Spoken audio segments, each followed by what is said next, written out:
Hello and welcome. This is Grant Hughes of Grant Hughes Investigates on YouTube. This channel evaluates all aspects of true crime. As you are aware, videos and live streams in this genre often discuss elements of crime that may be disturbing to some viewers. If necessary, take the precautions needed to avoid these feelings.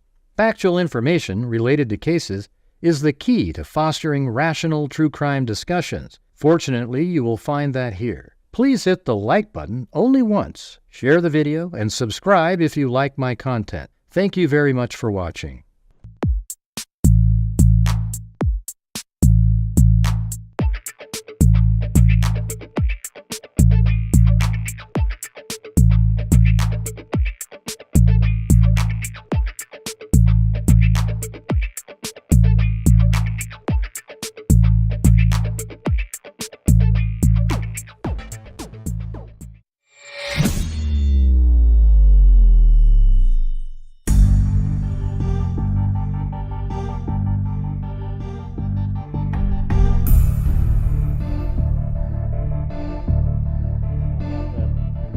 Dogs look really, oh there, that is live, that is live. They look blown out on there.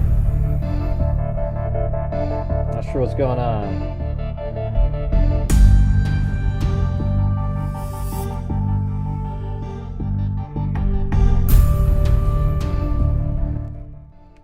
Yeah. Hey, let me ask you guys something. How come it's not popular to think that Luigi Mangione is a barbarian? I mean, just a whack nut job.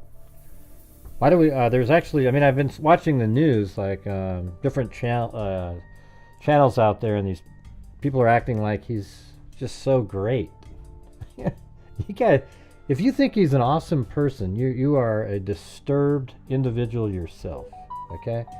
Now, if that loses me subs, which apparently it does, because after the, I lost like 20 total off of my total yesterday, because that's what I think. I think you are a pile of shit if you think that Luigi Mangione is some good dude doing good things out there for the world. Okay, you're just as bad as he is. That means if you had the means, you'd probably do the same thing because you feel similarly. It's ridiculous. I understand the insurance problem and issues like that, right? Like, I get that part. That makes sense, like, oh wow, that's, but to go out and kill somebody, and it has nothing to do with his back problems or anything like that. It has nothing to do with that. Yeah, he's just, sort of anti-corporate world. He'll try to, I mean, he even had surgery done on his back through insurance. Maybe he didn't like the outcome of it, but it has nothing to do with that. And there was some other channel that was reading some document last night about, like, talking about United Healthcare and how his mom struggled, and it's like, that wasn't anything. I don't even know if that was a legitimate document of any kind in this case, because that wasn't the manifesto. So I don't know what the hell that was. Yeah. So there are all kinds of crap going on today. I had my little buddy that helps out on looking at emails and so forth. Was able to find some different account names and so forth that he's used over the years. Like, he's on a chess site. He played chess with people. And yeah, maybe he was a smart person. But who cares? Ted Bundy was smart, He was a smart guy. I guess Brian Koberger was kind of smart, right? He just forgot to clean the underside of the buckle on the knife sheath. But other than that, he was an absolute, other than driving around and having his car seen on various cameras and turning his cell phone on after leaving the area.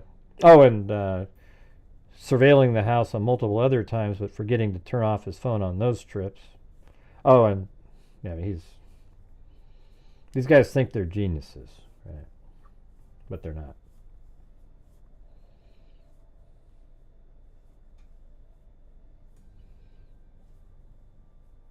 Yeah, who cares if they were investigating United Healthcare? Yeah, Yeah, they were looking into him. So he didn't need to be, look how cool I am, everybody. And he goes, today just did that crazy, do you guys see that? Let's see, I got it right here. Here, let me. And completely out of touch. You're completely out of touch. Insult the intelligence of the American people and living fear. Yeah, boy, his back looks like it's doing terribly, right? I mean, he's moving away like forcefully. If his back was that bad, he wouldn't be able to do this right here. He'd go, it just would put you completely out of commission. Hey, thanks, Sonia. Hi, Gray and Freaks. Luigi is a cold-blooded murderer. Exactly. That's exactly right. Yeah, there's no back pain on this guy. He's just full of shit here. You know, he's just absolutely... I mean, look at the strength he's using on these guys here. Watch. Completely out of touch and insult the intelligence of the American people and living fear. If your back was really bad, you'd go, you'd literally fall on the ground and you wouldn't be able to move. You can't do it. Okay? It is true, Steve. It is true, Steve. Just because you don't know it doesn't mean it's not true, Steve. There's something wrong with him. He is faking it. If he had bad back pain, he would be unable to move. I've had it before. You can't even move or do anything. I actually one time turned on a light switch, went, and then I just fell to the ground and I couldn't move for like 3 weeks. I mean, it was ridiculous. All right, so I actually know what I'm talking about. He's definitely, if his back was that bad, he wouldn't be able to do this, what you just saw. Well, Gray, maybe it was adrenaline and he just... Okay, well, you can go ahead and figure out whatever the hell you want to, come up with your excuses for the guy if you want to. Hey, thanks, Toxic Tink.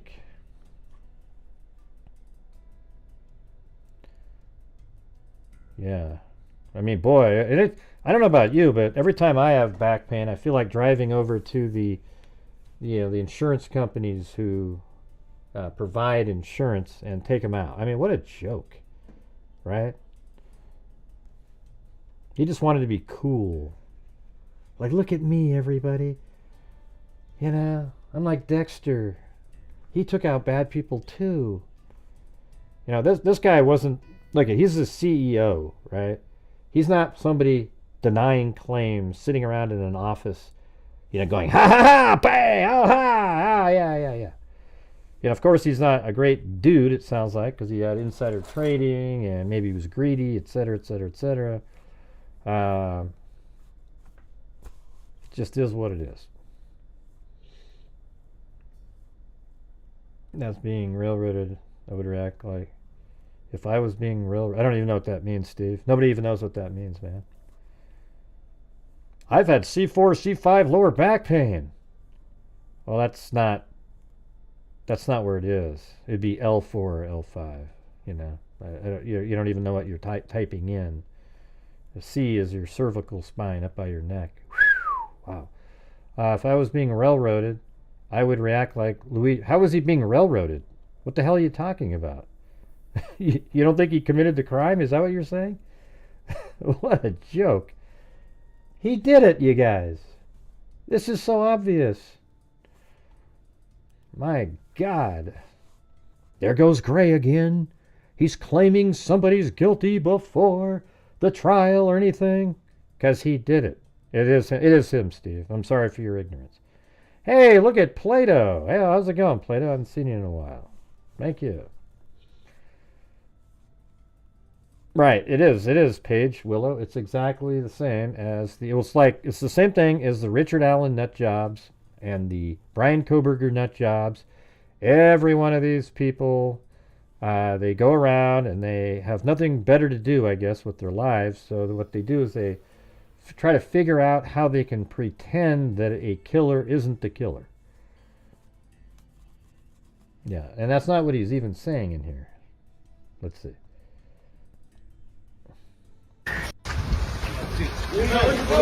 And completely out of touch. What does he say? You're completely out of touch. And insult the intelligence of the American people. Insult to the intelligence of the American people. and is completely out of touch and is an insult to the intelligence of the American people and its lived experience. Now look at that. You think he's claiming his innocence there? That's hilarious. Hey, thanks, Paul Ayers. His family are millionaires. Not being covered for a procedure by insurance was not an issue for them. He's just crazy. Or I think he is a psychopath. I think he is. I think he literally is a psychopath. Yeah, smart person, obviously. You know, book smart. Dumb as a box of rocks. Just for, in the regular world, when he was outside of his money from his parents and stuff like that. When he went to visit a country or a state, he still he's paying thousands of dollars a month. He isn't some kid that had a struggle in his life. You can forget it. I don't know, Gray. I thought he was really cute. Awesome. Hey, look at that. I don't know if that's out there much, but that's the picture on his when he's playing on his chess site that he's on. Yeah, he's got he plays chess against other people, and that's the picture he's got on there. Yeah, and he has a weird name for that. See if I can stumble. Yeah, he's called Sexy Twerker, if you can believe that. That's his chess site. See that? The Sexy Twerker 69 chess profile. See that? It's pretty weird. Sexy Twerker. Why would you call yourself Sexy Twerker 69 on a chess site? Maybe he's doing a little something extra other than chess. Hey, thanks, Kami. Have time. He's guilty 100% and crazy. Lynette Edes. Luigi is scum, period. He is. But hey, don't say it too loud. You get attacked in places. I was watching Pierce Morgan. Well, they showed a clip of Pierce Morgan. I wasn't watching him. And he was talking to this lady, and she was just so happy that this guy did this. And he's like, what are you talking about? He actually said the F word about Morgan when he responded. Ridiculous. I mean, what in the hell would you be happy for? It's not going to change anything.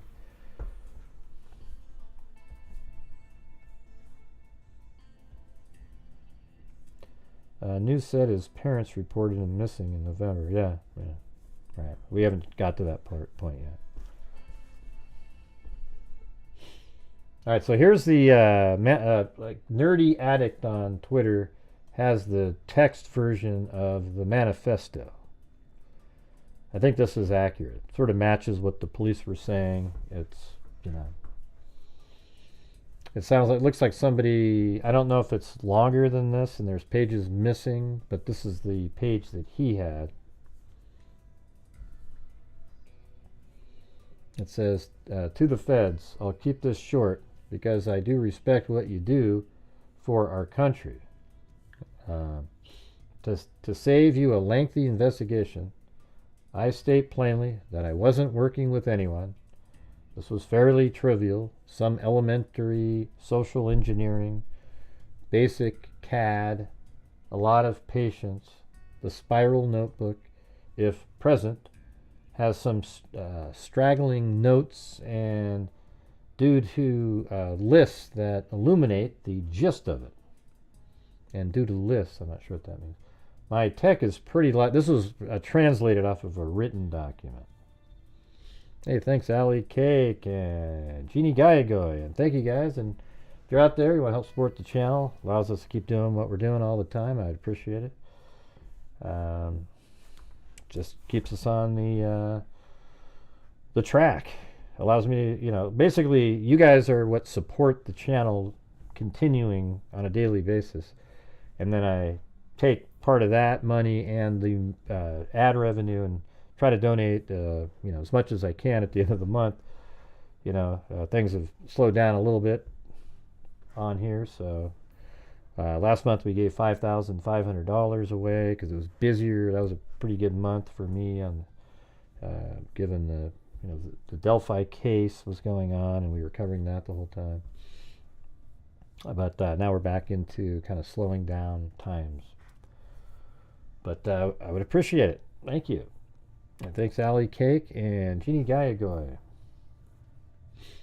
Anyways, it says the spiral notebook, if present, has some straggling notes and to-do lists. Okay, there you go. That illuminate the gist of it. My tech is pretty locked down because I work in engineering. Right, so there you go. Remember I told you how they couldn't get into the phone? So probably not much info there. I do apologize for any strife of traumas, but it had to be done. Frankly, these parasites simply had it coming. Now, what I find interesting is the use of the plural of parasites, because that would sort of indicate that there's other people that, by the time this note was read, he was going to have killed other people. A reminder, the U.S. has the #1 most expensive healthcare system in the world. Yet we rank roughly number 42 in life expectancy. United is the largest company, United Healthcare, in the U.S. by market cap. Behind only Apple, Google, Walmart, it has grown and grown. But has our life expectancy? No. The reality is these, probably parasites again, but it's indecipherable, have simply gotten too powerful, and they continue to abuse our country for immense profit because the American public has allowed them to get away with it. Obviously, the problem is more complex, but I do not have space, and frankly, I do not pretend to be the most qualified person to lay out the full argument, but many have illuminated the corruption and greed. Example, Rosenthal and Moore, maybe Michael Moore, I don't know. Decades ago, then no, it's not decades ago. And the problems simply remain. It is not an issue of awareness at this point, but maybe it is Michael Moore, because Moore is old. He's been around for decades. Yeah. Remember Columbine, all that shit, bowling for Columbine. Decades ago, and the problems simply remain. It is not an issue of awareness at this point, but clearly power games at play. Evidently, I am the first to face it with such brutal honesty. Right. I mean, what the hell are you talking about? So you just went out there and killed somebody?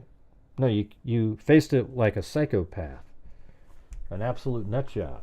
Hey, thanks Tina G and Sandy Shirley. Luigi will be popular in prison. He deserves it. Oh, yeah. CR and Michelle H. And Wendy Woobles up there.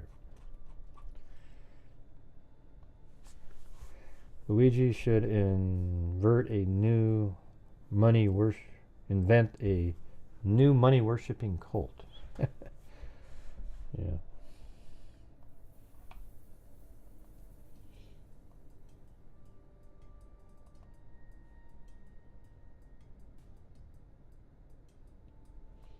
Which site is that one? Oh, this is GitHub. Who's on there? MSc, BSc in Computer Science, University of Pennsylvania.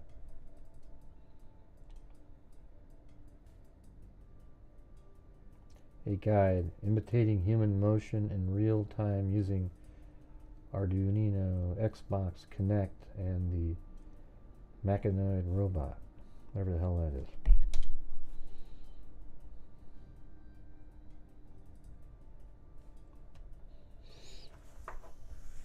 Yeah.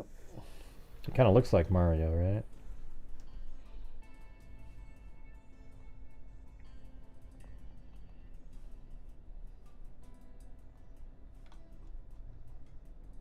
Look at that. God, he's gorgeous, huh?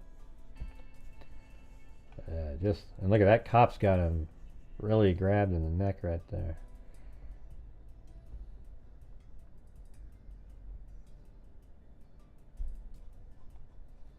Man, that's one of the biggest nostrils I've ever seen. Like I said the other day, I said nickel, but now I'm thinking quarter. You could probably put a quarter in each of those.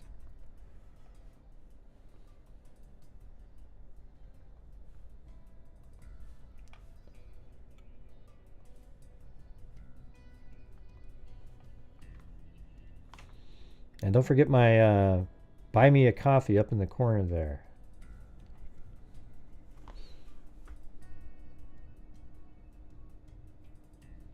Yeah, he's a pretty small guy. Let's see. Suspected United Healthcare CEO shooter Luigi Mangione. Lawyer expects his client to plead not guilty. Oh, by the way, he's fighting extradition. Like, he didn't waive. You know, he's not going to New York just like that, right? He's doing. It might take up to 30 days. I don't know why it would ever take that long. It's ridiculous. He does have a big honker, Tina. Mangione, 26, who comes from a wealthy Maryland family, has been charged with second-degree murder. That's just now. I mean, this is the most blatant first-degree murder that's ever been, actually. But they're just doing second-degree currently, and they'll probably up it to first. Mangione, 26, who comes from a wealthy Maryland family, has been charged with second-degree murder after Brian Thompson, 50, was assassinated on a New York City street early on the morning of December 4th. He made his first court appearance after being charged with murder on Tuesday, pouting as he was escorted. I like that, pouting.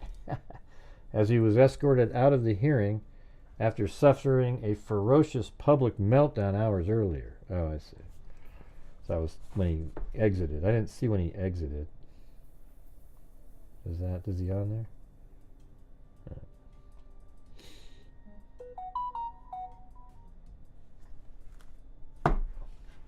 Defense attorney Tom Dickey told reporters he hopes to represent Mangione in New York and indicated that he expects to plead not guilty, writes Emma James from Altoona, Pennsylvania.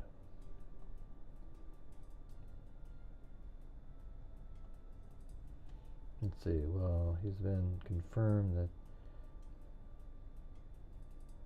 Yeah. Just looking at these comments. Somebody's messaging me.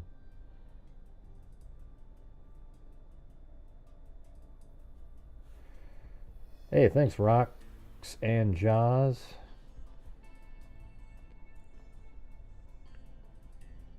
There are so many people that have had worse injuries than him and just dealt with it. He's not as tough as the Yikes. Yeah, exactly. That's what I was saying. It's ridiculous.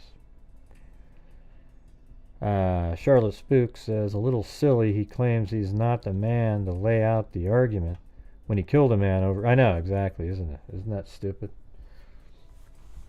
He's like, yeah, I'm not really qualified to do, make any decisions. But what I am going to do, though, is I'm going to go out and kill the CEO of the company because, I can do my part, even though I'm admitting I'm not qualified to even know what the hell I'm talking about.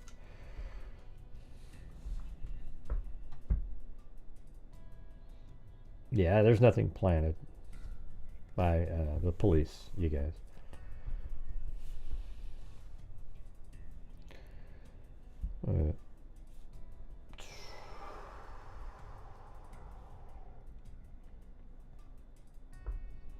Thanks there, Charlotte Spooks and Rocks and Jaws.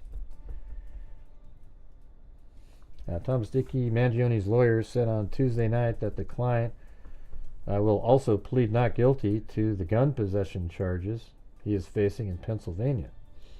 It has since been claimed that he had a manifesto against United... Okay, but listen. Do even the wackos out there admit that the person that was near the taxi cab on the 4th, the person that was filmed in the taxi cab is the same person?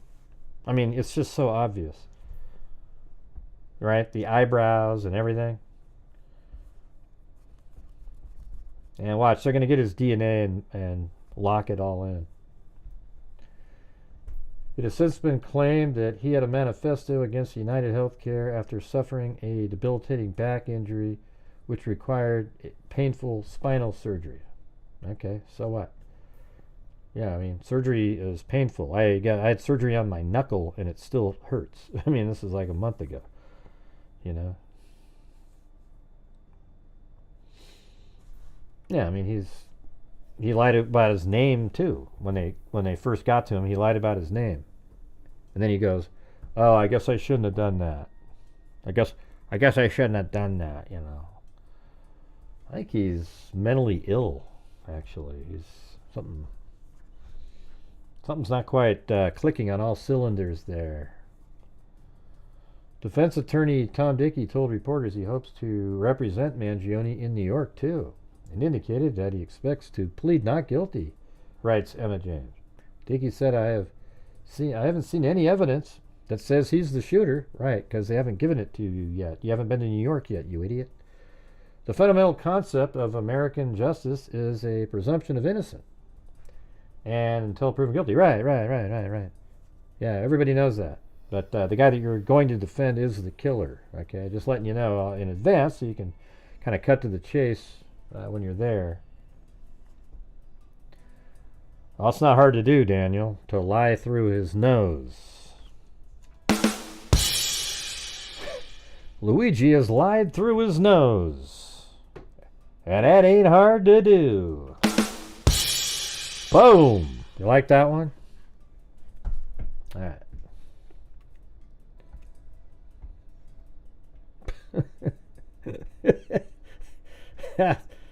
That's a good one up there, though. I don't know if Daniel meant it that way. But I think it's good like that. See, I just think he lied through his nose, yeah.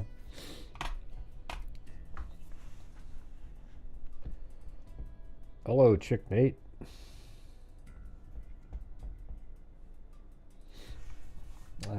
Dickey said, I've seen zero evidence at this point, but that pleading not guilty in New York would be my expectation.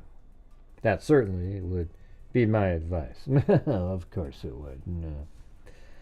Luigi Mangione, because other than that, if he pleads guilty, he's going to be in prison for the rest of his life. So yeah, of course that would be your advice. I don't even think they have the death penalty over there. So what doesn't hurt to give it a shot, right?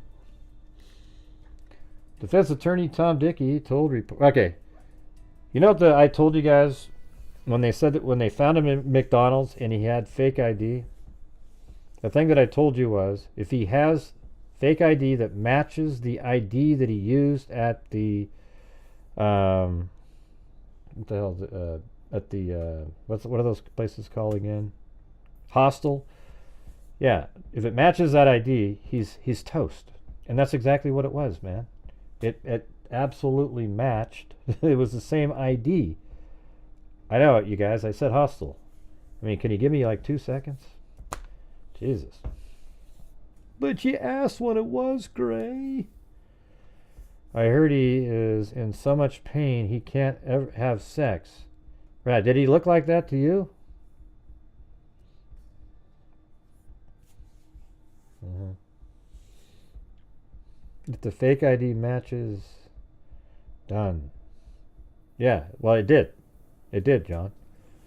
So I don't know how that wacko that was in here earlier, how he explains that. How does he explain that the fake ID matches the same ID that was in the hostel? You know? The same guy that they tracked all around.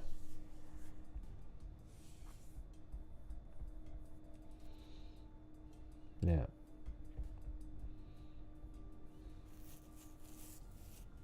All right.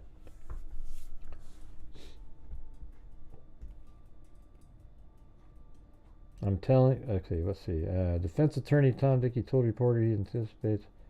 Okay, we already did that. I'm telling you, as his lawyer, he didn't have any representation until I got involved this afternoon. And I'm telling you, he's pleading not guilty. God, is that the guy you'd want as your attorney right there?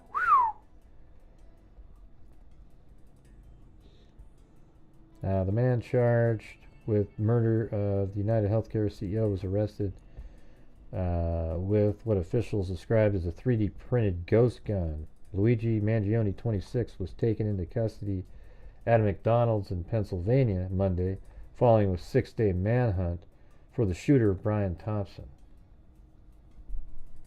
An evidence photo of the gun shows what appears to be a 3D printed Glock 19 Gen 3 9mm frame made from glass nylon fibers, according to a gun expert who goes by the name of Print. See, a Glock is so much bigger than the gun that looked like it was in his hand. Don't you guys agree with that? Like, the gun that was in his hand was really kind of small, the gun portion of it. It didn't look like a Glock to me. I'm not saying Glocks are massive, but that looked tiny.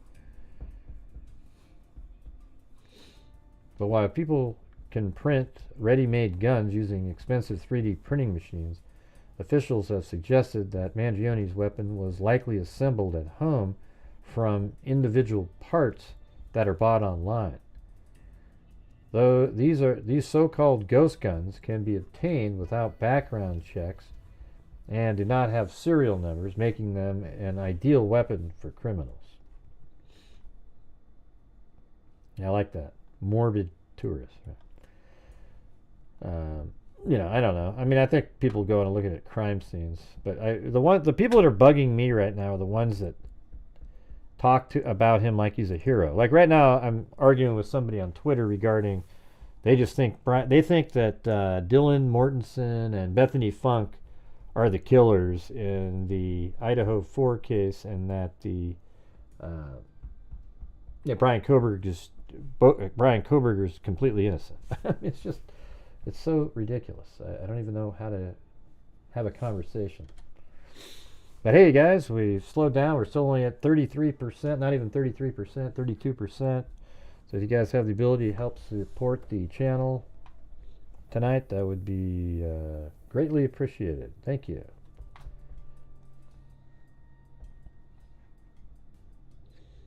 United Healthcare CEO Brian Thompson, 50, was gunned down outside Manhattan, right? Since then, tourists have come out in droves to the hotel, snapping pictures and showing their support for the accused. Okay, that is gross.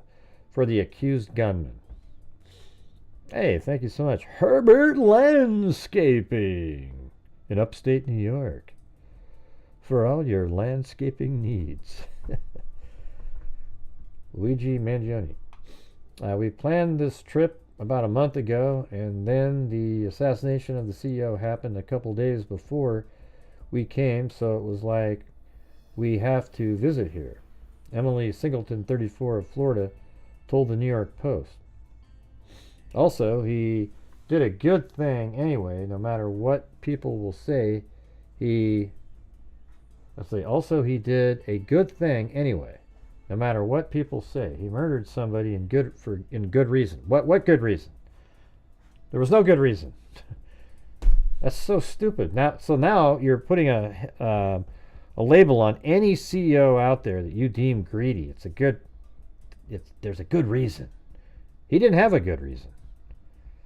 I didn't hear anything in that quote manifesto that has any sort of, the thing that was read on a different channel, which was inaccurate. It was this long diatribe about United Healthcare and how his mother suffered. But you know what? That was probably just somebody else who wrote that. It wasn't him. I don't know why they thought it was him, just because it sounded like something that somebody would do, or...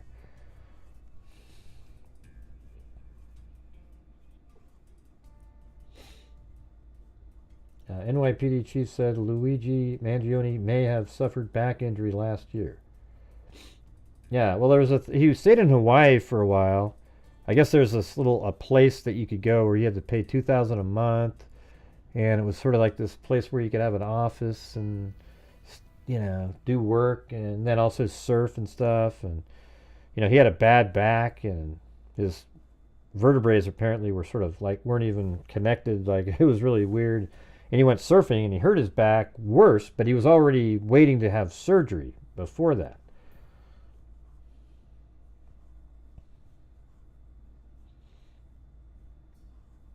Yeah.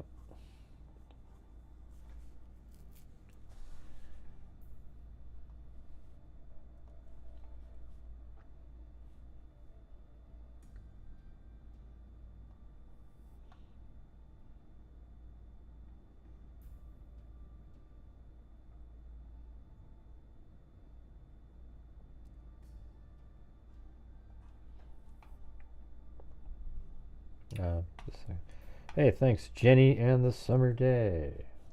Very cool. How many of us have lost loved ones due to COVID while Big Pharma and insurance make multi-billions?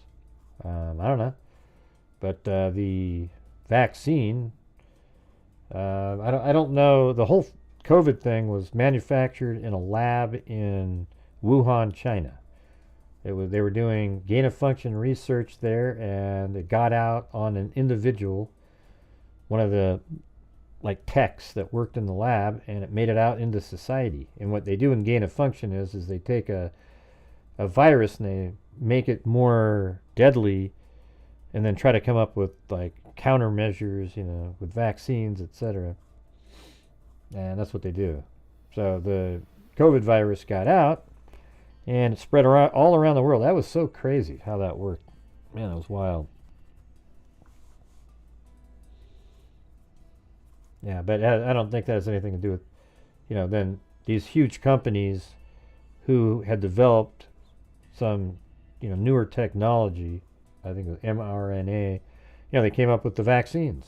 And they worked for giving protection. We were all sold a bill of goods at first. Remember that when they told us, oh yeah, you take the vaccine, you have a 90% chance of not catching COVID, which was total bullcrap.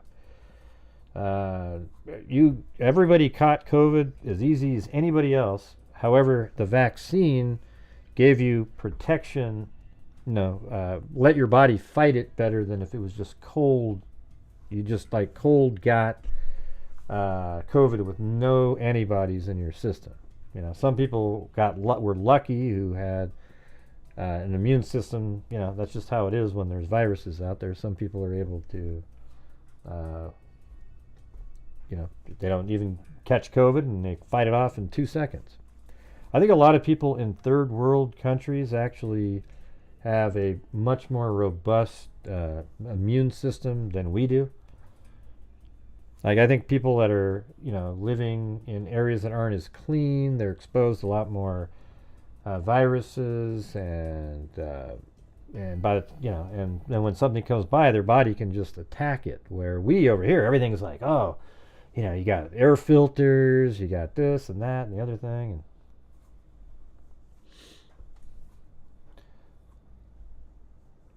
Yeah. When COVID first came out, here's what I didn't like in COVID when it came out. When people would try to convince people not to get a vaccine, I just think that's irresponsible. If you don't want to take one yourself, that should have been okay, but you shouldn't try to sit there and convince other people not to do it. It just because it definitely did help in terms of fighting the virus, because we have. Just in general, we don't have very good immune systems over here, so you definitely needed that in there. And so, it's helped out tremendously. Yeah, ivermectin, that didn't. I know people think that worked, but it didn't really work. I know there's a human version of it.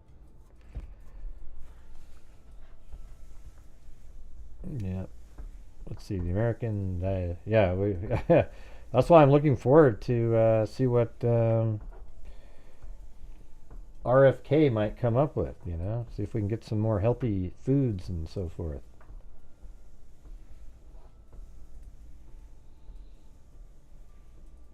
Yeah, there was a lot of big problems.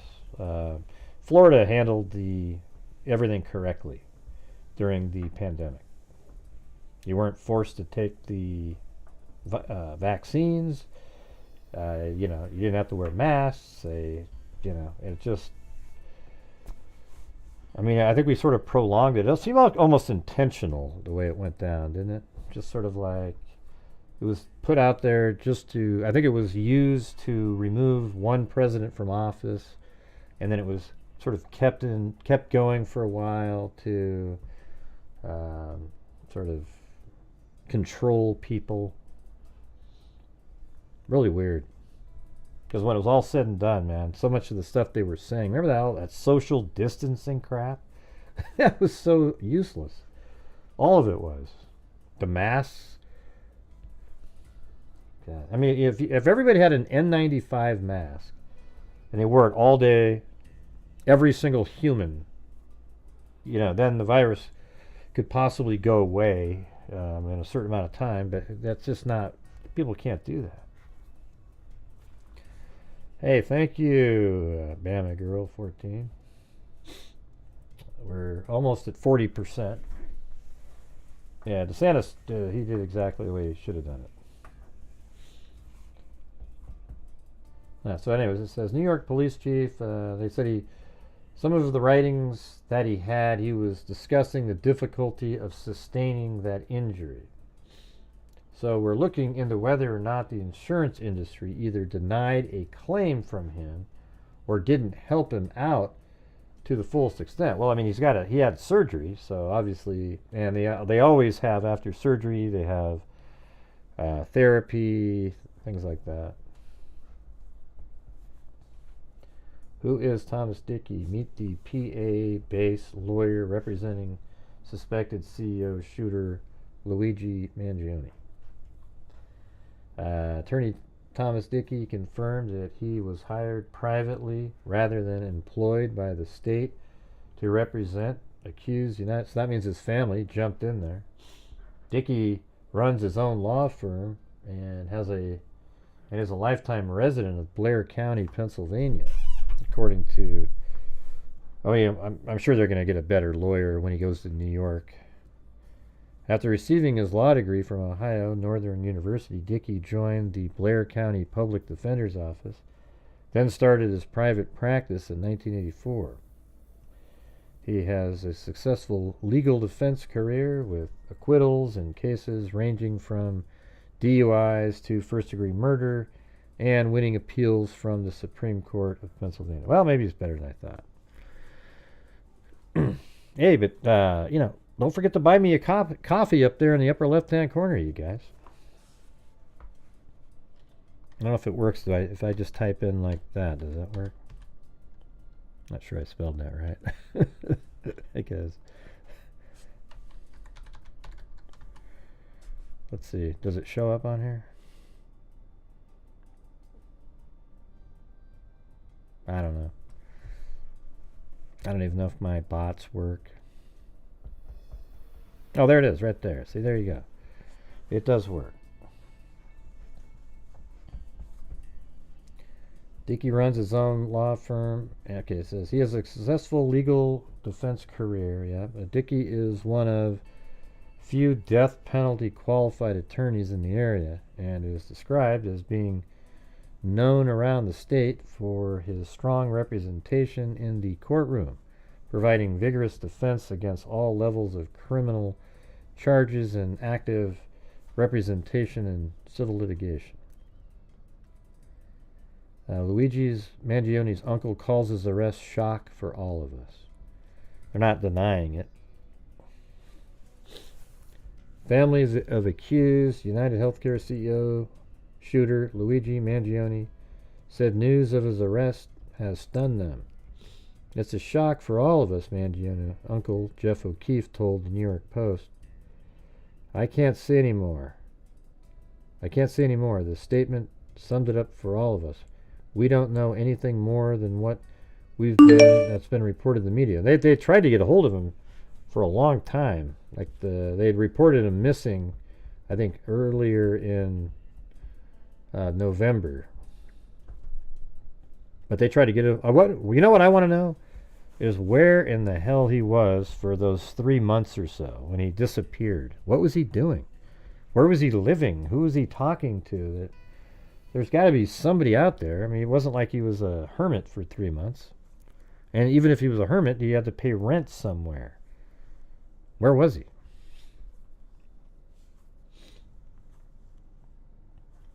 Mangione family released a statement on social media late Monday by his cousin, Marilyn Del Nino Mangione. Our family is shocked and devastated by Luigi's arrest. We offer our prayers to the family of Brian Thompson, and we ask people to pray for all involved. That's him when he's being escorted back out. He's sulking. Female CNN host orders graphics to be removed from screens so she can leer at Luigi Mangione. Oh yeah, let's see this. Let's see this. So much of the clips we were watching at the top of this segment are driven by the fact that this is an attractive. We got to drop the banner to show why. And it is deeply troubling that we are celebrating this person who's committed cold-blooded murder because he clearly went to the gym. Well, that made sense. And I'm not a woman, but I don't know if he's attractive or not. I think his face looks weird. Oh, we got the troll in there, you guys. So let's help support the channel in honor of the trolls, you guys. Can we do it this time? In honor of Seeger Raid, who just came in here to troll the channel. If you guys could help support the channel in honor of them, I would really appreciate it. That way, when they come in and do that, their efforts all went for naught. All right.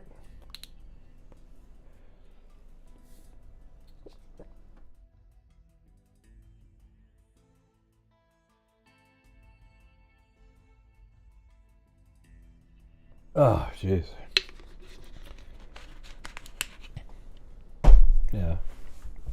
Or not.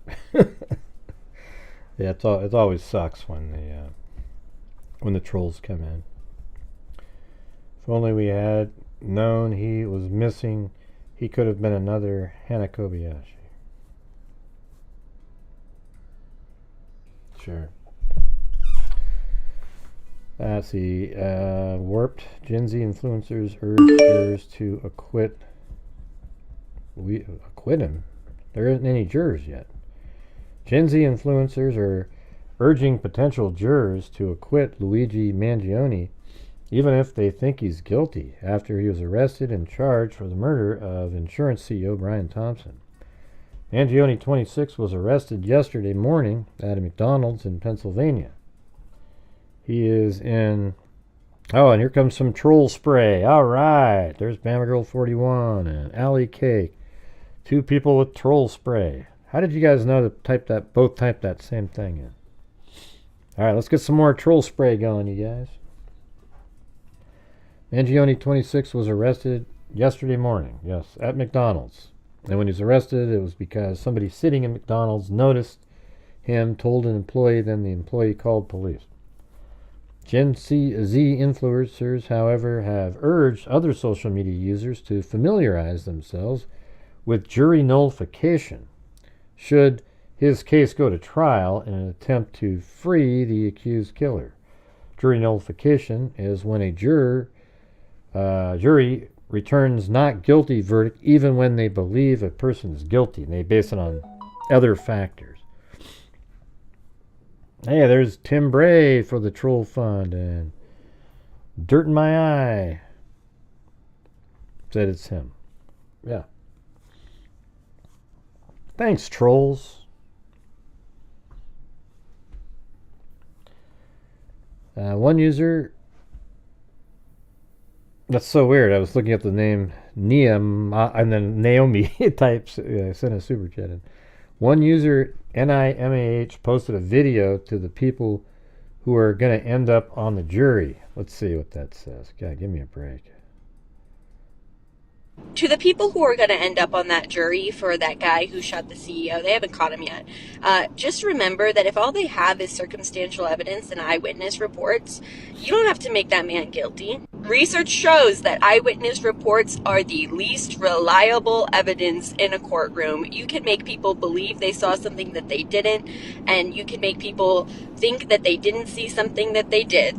You don't even need to bring up jury nullification. All you have to do is ask your fellow jury members whether or not they remember the guy who served them coffee 2 weeks ago. And if they can't give you a good description, just say, how do we know that they're giving us a good description, especially since this man was covered head to toe? We don't even know if it's a man. We don't know what you're talking about, Juliet. Nobody knows what you're talking about.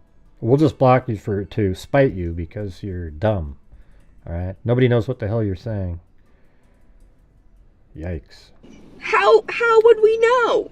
Let that man go free. This person right here is what's wrong with our country. This person right here, just in a nutshell. If you just have her, there you go. This is what's wrong with our country right here.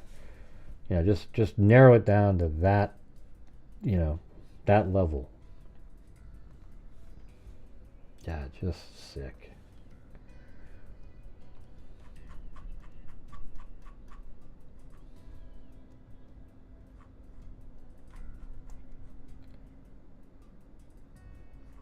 I think we made it down to, yeah, there's a female host, warp Gen Zers, yeah.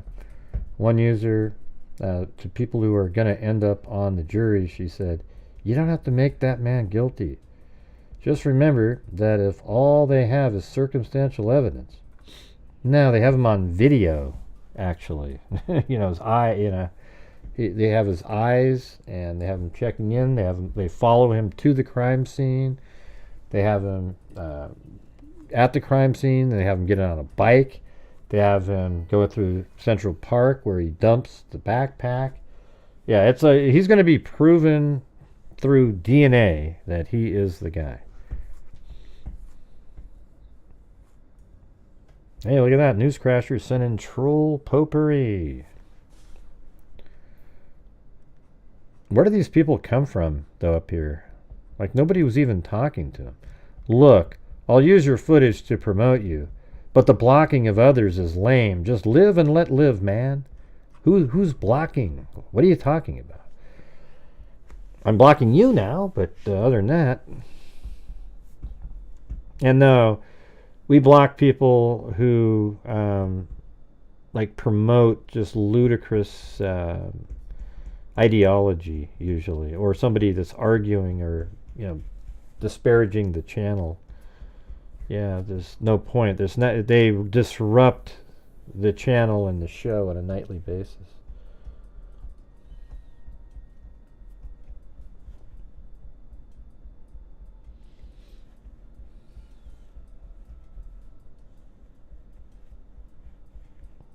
Yeah, we've already talked about that.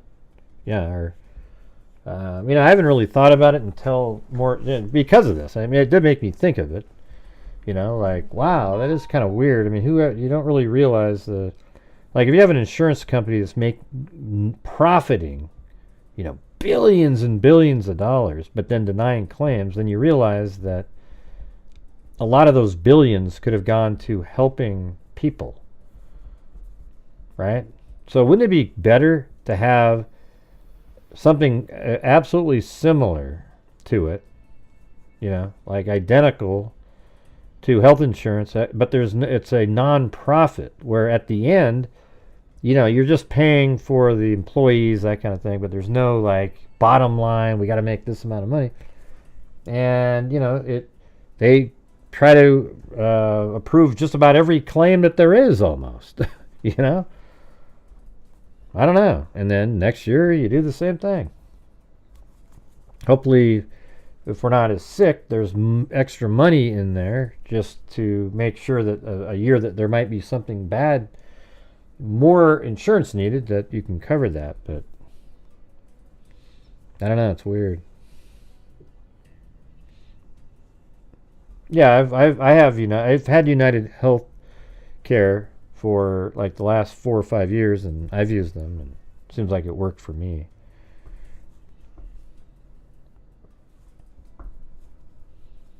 Research shows that eyewitnesses' reports are at least reliable. Who cares with this person? Luigi Mangione is now verified on X after his account was temporarily removed. Yeah, so they put him back on there. Accused United Healthcare CEO shooter Luigi Mangione is now verified on X. Mangione's account amassed nearly 350,000 followers since he was arrested on Monday. Jeez. His account was temporarily suspended Monday, then turned back on after Elon Musk stated, "This happened without my knowledge. Looking into it." You know, interesting, right?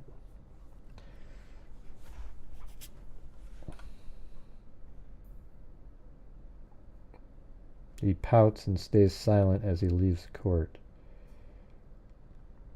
Luigi Mangione was calmer and remained silent as he left Bristol County Courthouse. Mangione shouted at reporters and had to be restrained by cops after arriving at the hearing a few hours earlier. He is trying to avoid being deported to New York to face a second-degree murder charge over the December 4th assassination of United CEO. Why? He is trying to avoid extradition. Is fighting extradition to New York in a bid to buy himself time to help his lawyer plan a defense against the murder charge he's facing. Former Manhattan prosecutor Danielle Horowitz told the Wall Street Journal it bides him and his lawyers time to figure out what to do in the New York charges. It gives him time to assess if they have a defense and if there are mental health issues, as opposed to rushing to New York to jump right into the case. New York Governor Kathy Hochul says she plans to apply for a warrant to have Mangione extradited back to the Empire State.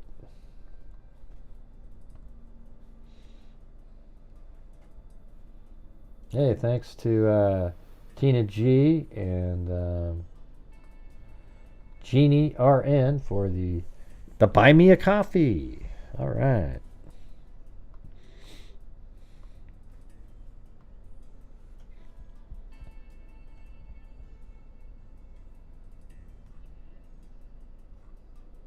White House denounces CEO killing. Our family is shocked. Okay, I'm gonna move off of this thing. Let me go back over the manifesto again. If you missed it earlier, I guess this is what somebody deciphered. It was handwritten, and it wasn't long. I guess it was less than 300. One of them said voluminous, but I'm not sure why they said that, because it's not really voluminous. It's like 259 words. To the feds. I'll keep this short because I do respect what you do for our country. To save you a lengthy investigation. And by the way, we have no new members tonight, you guys. So if you're out there, could you please consider becoming a channel member? We have the cheapest options on there. And if you're also a freak out there, if you could buy some channel members for other people who can't afford it, that'd be great too. Doesn't really feel like a manifesto. It's just kind of a statement. But he explains why. It's a short manifesto if it is one. Now, Free Luigi Interactive said, Free Luigi. You mean Free Loogie? Let's just start calling him a loogie. Like when you're spitting. Yeah. One of those ones. Haka loogie. Well, let's just call him that. I like that. We can call him one of those. Hey, Rocks and Jaws. Just gifted a membership. Or welcome. Didn't gift one. He became a member. Thank you.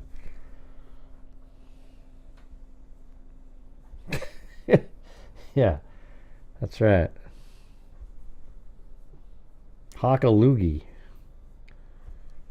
There you go. Yeah.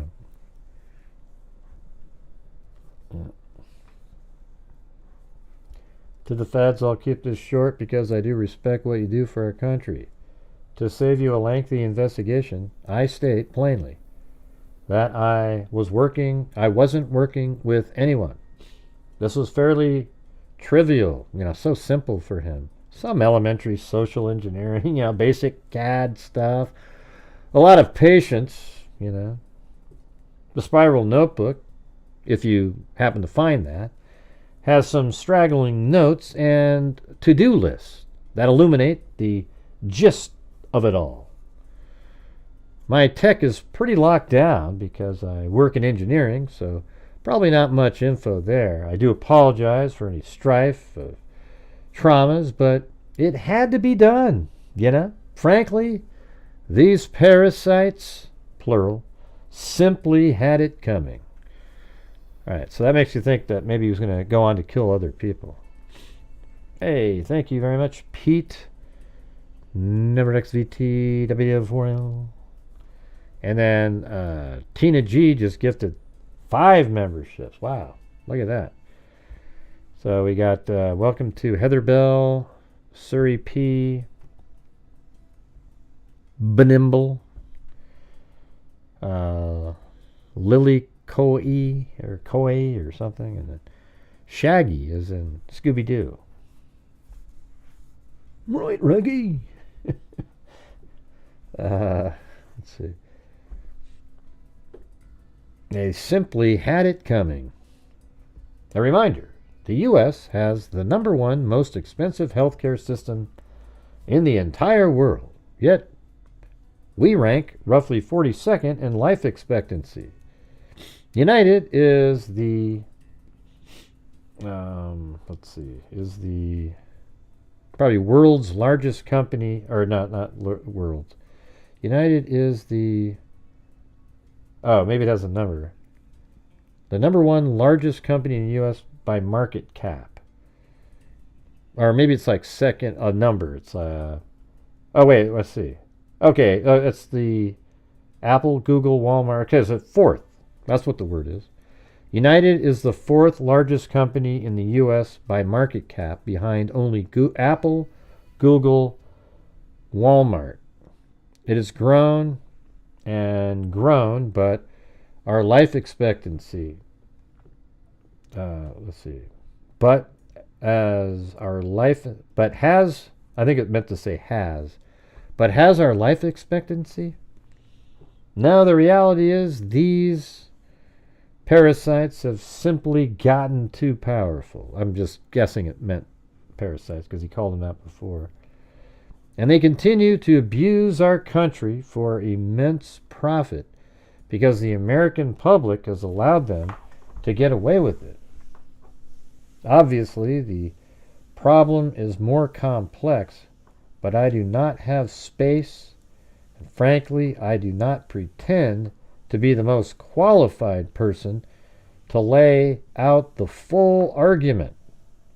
So you're not qualified to make out an argument, but you'll just go kill somebody. But many have illuminated the corruption and greed. So other people have pointed out the corruption and greed, not something he's experienced himself. Basically that's kind of what he's saying, right? He goes, but many have illuminated the corruption and greed, example Rosenthal and Moore, decades ago, and the problems simply remain. It is not an issue of awareness, and at this point, but clearly powerful games at play. Evidently, I am the first to face it with such brutal honesty. Whatever, man.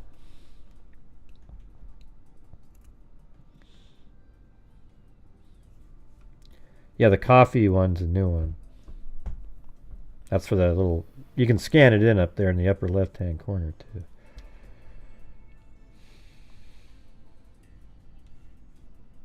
And it's completely out of touch. And it's an insult to the intelligence of the American people and lived experience. Yeah, it's like he hit that door with his arm intentionally. Yeah, that guy, he wasn't... If his back was really bad, he wouldn't be able to do something like that. You'd just fall down in pain. And it's completely out of touch. And it's an insult to the intelligence of the American people. Insult to the intelligence.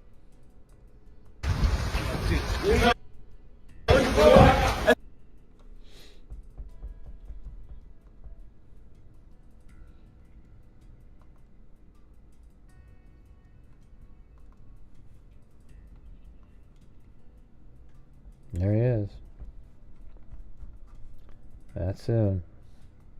Same eyebrows, same everything.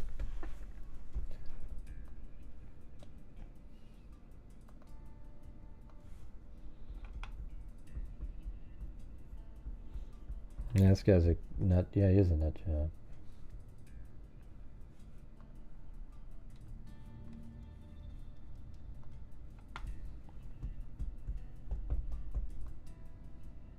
I got another angle here too.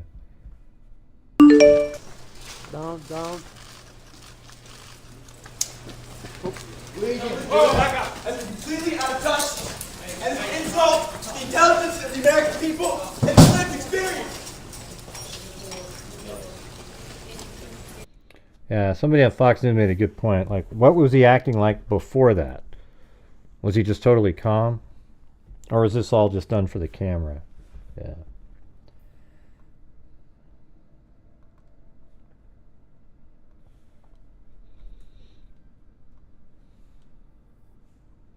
Extremely ironic. Suspect in United Healthcare CEO slang played video game killer. Friend recalls.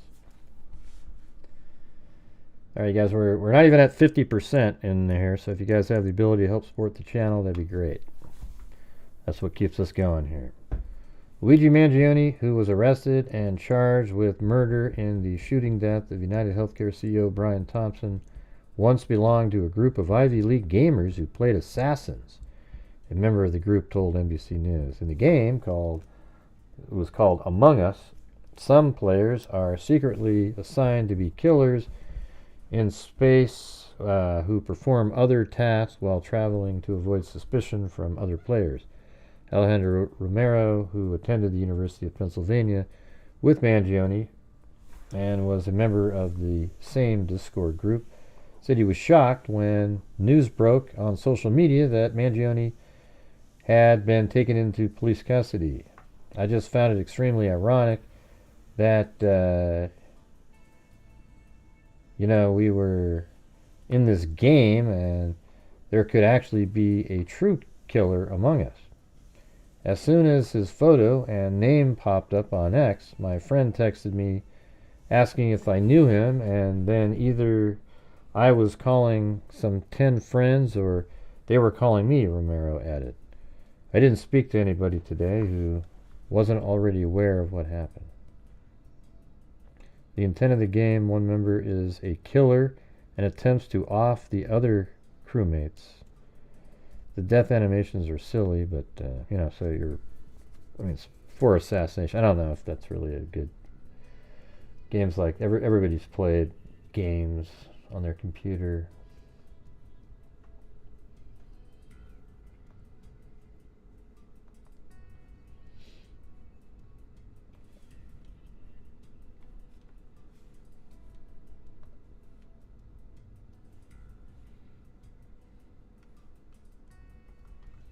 A painful spinal surgery upended suspect Luigi Mangione's life prior.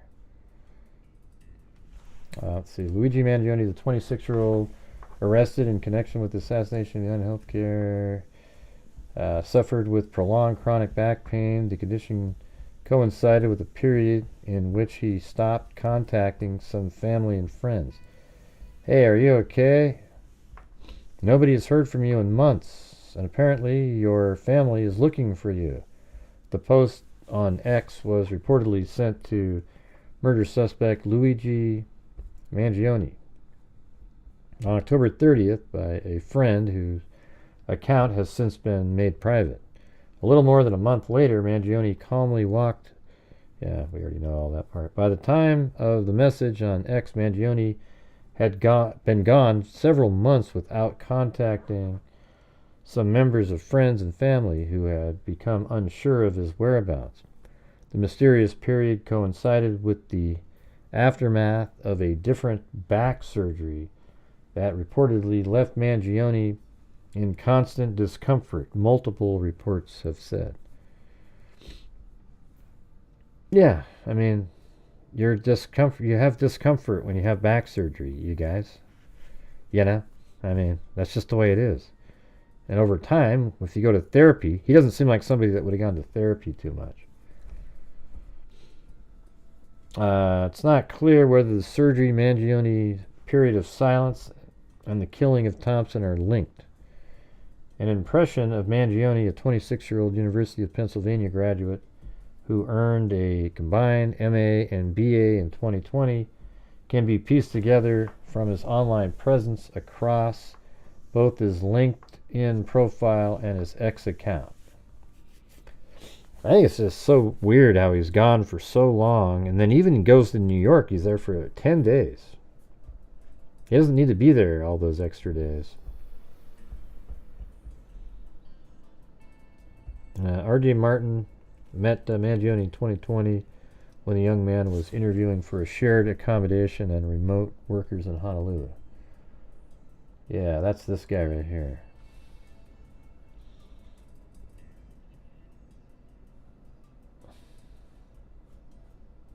Beyond shocked. It's unimaginable. You know, for some reason, none of the questions are audible. I was roommates with him, friends, hiked, went to yoga. He's, did his best to be athletic, and unfathomable, knowing the kind, person that I saw and knew. We have an interview process because when you throw a bunch of people living together, you need to hopefully make sure they work well. And I interviewed him before he moved in. He works in tech. He has a remote position. He was looking forward to living in Hawaii and being healthy. He was excited about getting to know new people, experiencing new culture.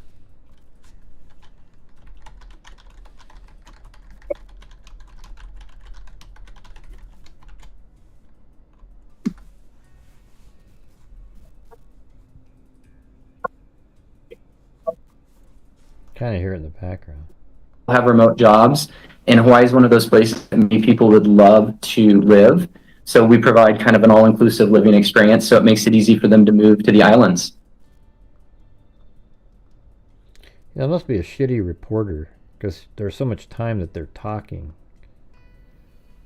Person communicated really well, was friendly, had good relationships with everyone. He was even, in some ways, a bit of a leader. He helped spearhead a book club that we started just so we could, keep those intellectual pursuits alive from back when we were in school.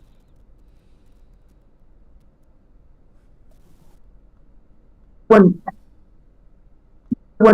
I remember he said he had a back issue and he was hoping to get stronger in Hawaii. So he's always focused on trying. So he had a back issue already, then he goes to Hawaii.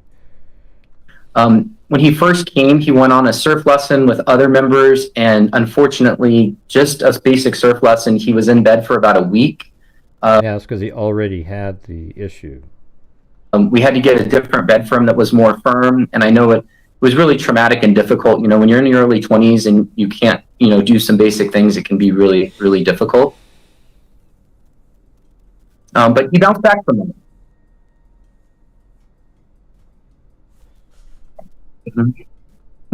He mentioned, I need to go back to see my doctor, and then I'm going to have surgery.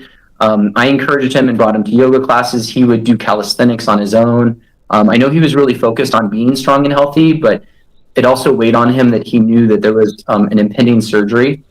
Yeah, so he went there knowing that he was already going to have a surgery, and then he hurt his back waiting for a surgery, even though his back was already bad. I mean, that's why he was already going to have surgery before he hurt his back while surfing.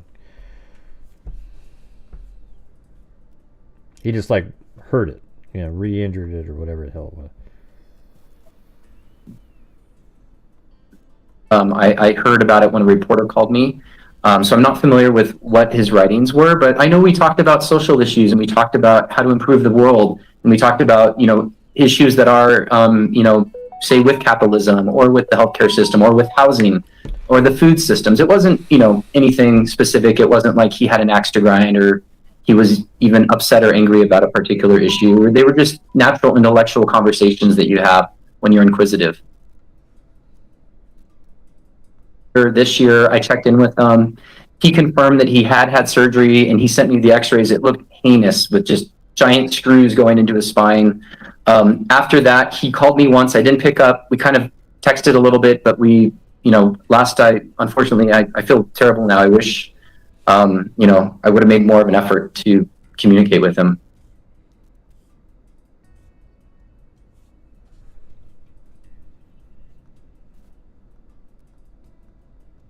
Justification for violence. We live in a democratic system with processes and justification for violence.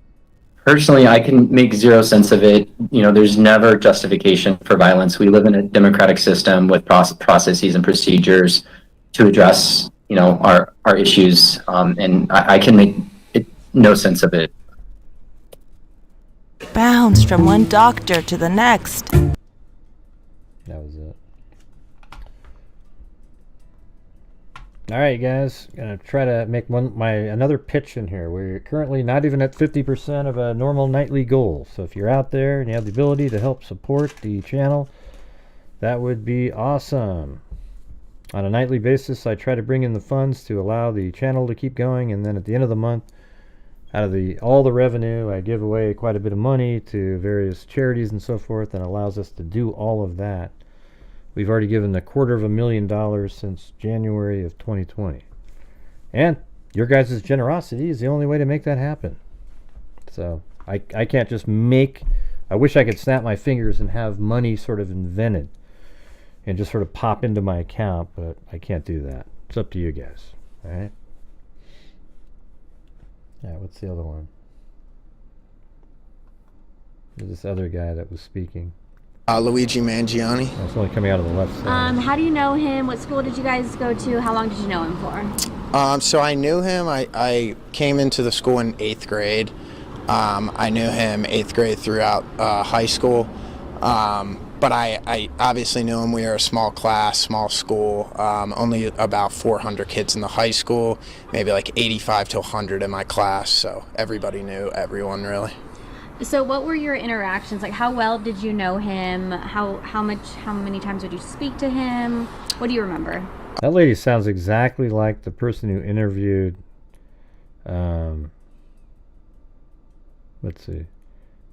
Jennifer Soto in that first interview, the blonde lady. I would say I spoke to him pretty frequently. He was like a leader in our class, so I'm not quite sure the exact clubs because it's a while back, but he was like a leader of clubs. He was in many clubs. He was also like a soccer player as well. He played baseball, I believe, in middle school, but I think he stopped after that. But everyone just knew him as like a quiet, reserved, nice kid, and he was obviously really intelligent, and everybody can tell that by his resume, of course. Yeah. So he's I lost 20 more subs because I won't say that I support this. Yeah, so he spoke at our graduation. Every year they have like somebody who's, you know, exceeds academically and in and out of the classroom, and they have them speak in front of our high school. It's weird saying it, but yeah, he was that person that we chose to speak, so yeah. Okay, so you've been following this case pretty closely. When you saw the photo with him wearing his mask, what were your thoughts? My first thoughts, well, I've had like a history just following like high profile cases. It was just interesting to me personally. When I saw the photo, like I thought it was like a 35-year-old guy. It was like, he's a good looking dude, like sharp jawline kind of thing. But I had no hindrance that it was him. I mean, in the back of my mind, I was like, I feel like that face is familiar, but it was like subconsciously, not really like on the forefront. So when did you find out, and you know, what's your reaction to it? So when I found out, I had like 25, 30 text messages from all different people from like, I'm from Baltimore, obviously, where we went to school together. And everybody that I know from Baltimore is reaching out to me like, did you know this guy? Did you go to school with him? He graduated in the same class as you. And of course I, replied to all of them after a while and said, yeah. So my initial reactions were just shock, surprise, and I just would never expect someone who went to our school to, you know, be involved in that. Yeah. So.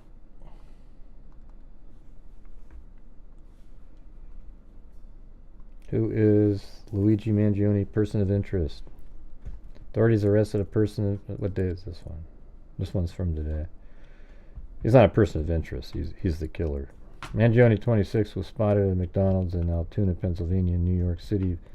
Police Commissioner Jessica Tisch said during a news conference, officers questioned Mangione and found he was carrying several fake IDs and a U.S. passport a gun and a firearm suppressor similar to the one used in the murder, she said.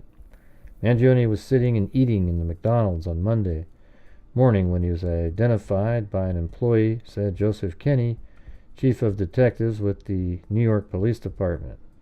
Police found a 3-page handwritten document that allegedly spoke to the suspect's motivation in the killing and his mindset.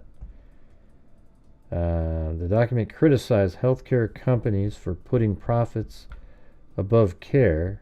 Kenny said the manifesto did not target other individuals, but it did convey a dislike for corporate society.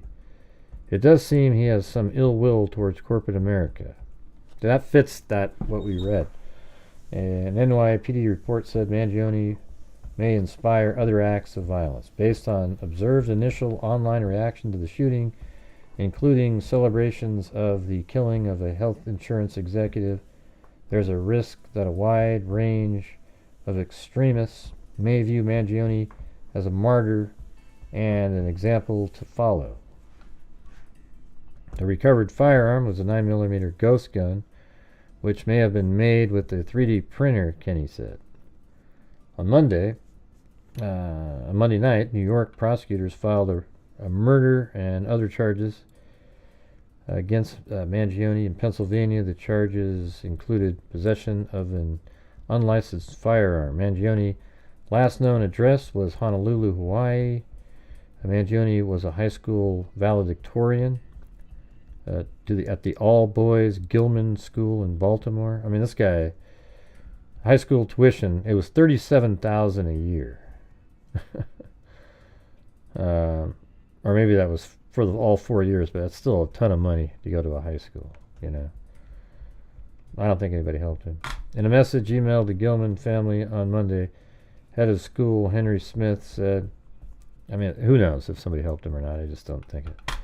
In 2020, Mangione received his bachelor's degree with a major in computer science and a minor in mathematics. While a LinkedIn account says he worked as a data engineer at California-based auto marketplace TrueCar, a company's spokesman confirmed Mangione had not worked there since 2023. Hey, thanks, Dickie D. I'm not sure what's going on tonight, man. It's just been brutal. You know, nothing worse than when you say, hey, everybody, if you can help support the channel, and then for the next 35 minutes, there isn't one person. Feels weird. Anyways, thanks, Dickie D.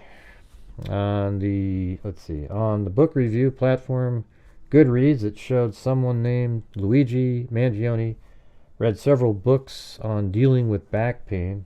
Yeah, we saw that. On the Goodreads page, that person left a detailed 4-star book review in January for Industrial Society and Its Future by Theodore Kaczynski. Yeah. So this guy, he's a psychopath, you guys.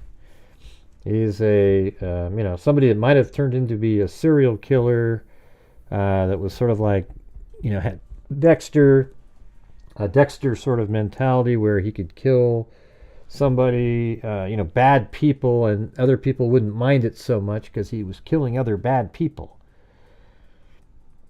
Hey, thanks, Marie Pentler. The unibrow assassin. That's probably better than babyface assassin now, right? Because he doesn't look like that.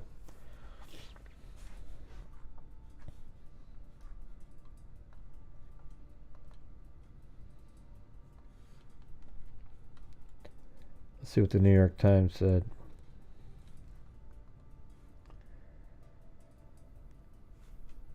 And thanks again to DD and Marie Pentler. The suspect, Luigi Mangione, was an Ivy League tech graduate from a prominent Maryland family who in recent months had suffered physical and psychological pain. Hey, thanks, Herbert Landscaping. Continuing the wave. Paul K. Hey, freaks. Let's see. It has been reported that a missing person was lodged by the mom on the 28th, November 24th, on the 28th of November. Wait, I don't know what that means. Why was that photo not checked, I wonder? What photo? I thought she did the report earlier in the month. Probably because it's not, Maryland is... He lives in Hawaii. There'd be no reason for police to be looking for a person that's missing from a place like, like Hawaii or Maryland or something. They're clear up in New York. A lot of missing people out there. And he's an adult, so he's not really missing.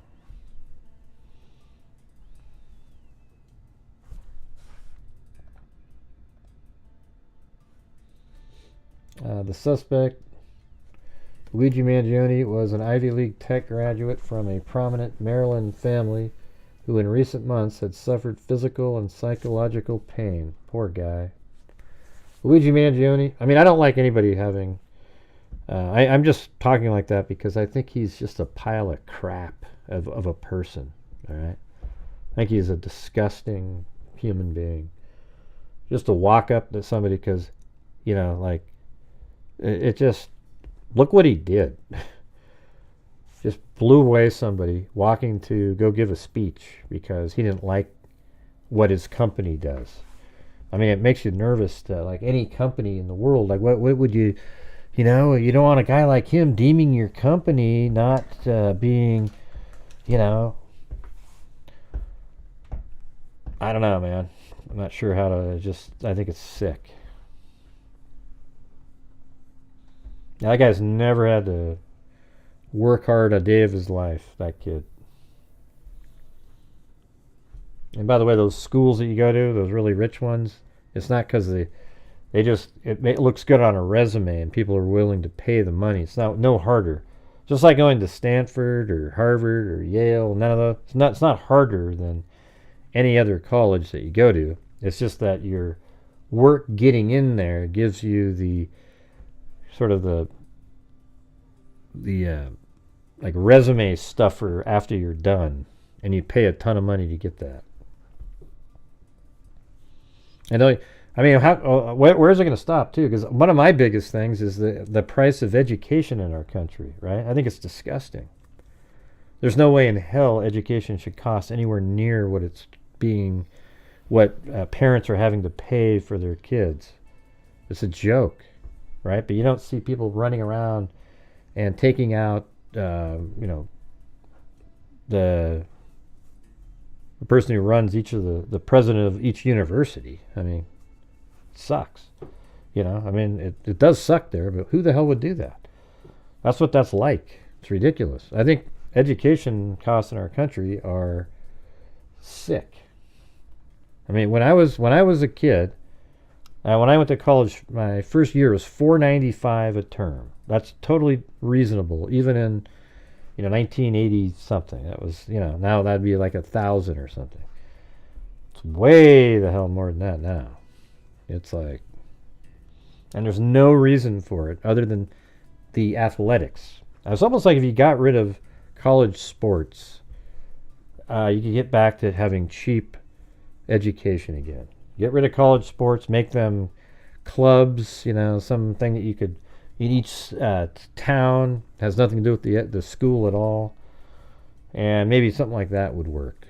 But we're getting so far away from, all these other students are having to pay a shitload of money so that some idiots can play football. I mean, like, what the hell has that got to do with anything? We need smarter people in our country. I am old, 59 years old. I don't look 59, right? I look 27, I know, but well, no, you look every day of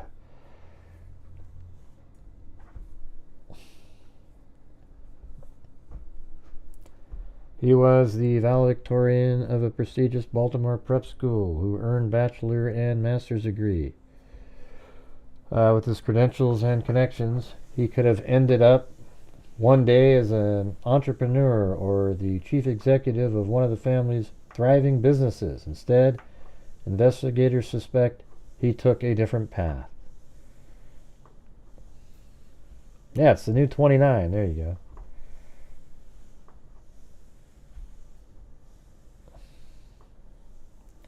Started guaranteed. All right, where are we at now, though? We're at 60 something percent, 60%. You could pass for a confident 49. Yeah. I don't know.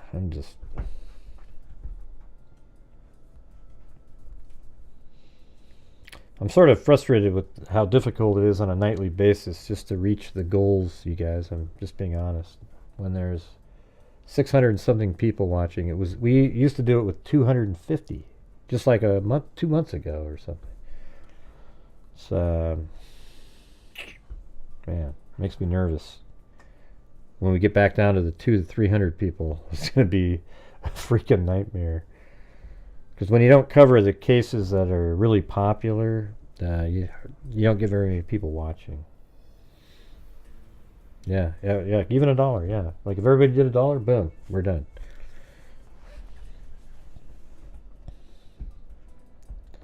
But it's just becoming more and more difficult nightly.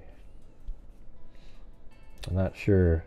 I thought of doing like dancing a jig, or sometimes when I get thrown in prison. But I haven't been mean, so I'm not sure how that, Club 53, yeah. He did keep us going through COVID when all... Yeah, I remember that. I think that's... Cindy J said that one time. I didn't really think about it, but I think she might have been right. Like during COVID, everybody was stuck at home, so I was doing the shows, and everybody was supporting the channel, and we were all doing awesome things. I mean, during COVID was our best year of, like, I gave $62,000 out in, donations to people, different organizations. That was 2022, and 2023 was pretty good, but it's like everybody after COVID, everybody's doing other things. Yeah. Hey, thanks. Love the Sun 100. Yeah, I bet it was pesos. Seems like that's where he was going to go.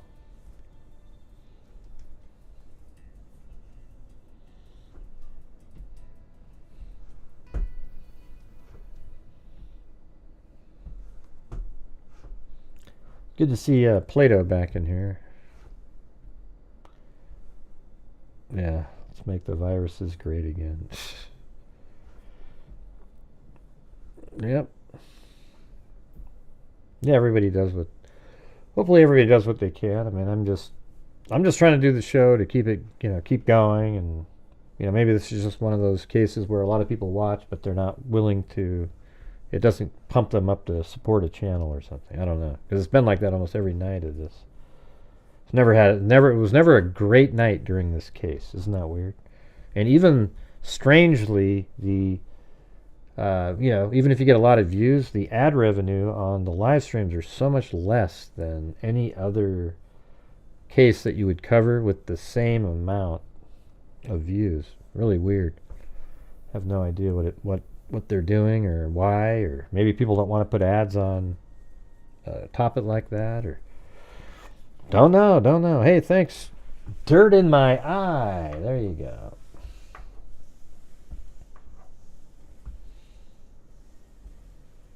Mr. Mangione was in regular contact with friends and family. Let's hold on a second. Before an extradition hearing in Pennsylvania on Tuesday, Mr. Mangione struggled with officers as they led him towards a courthouse entrance and shouted at reporters. That's completely out of touch and an insult to the intelligence of the American people, he said. Though it was not clear what he was referring to. Yeah, it's just weird. Like, what the hell is he talking about? Hey, thanks, Bren Mannock. And then Relaxing Strolls gifted a membership to Susan Schleppenbach. I like saying that one.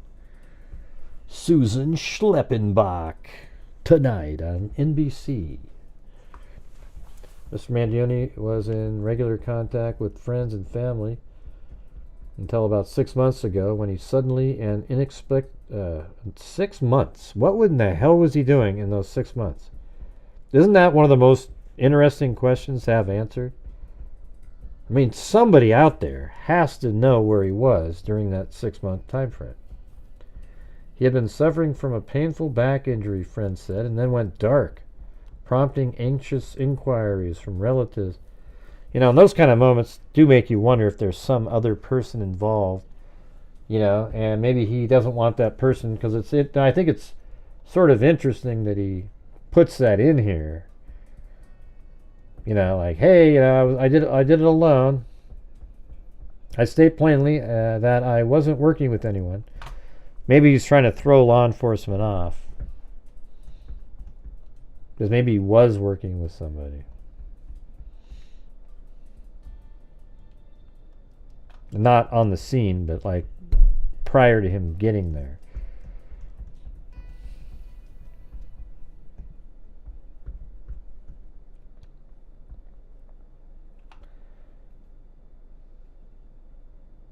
Yeah.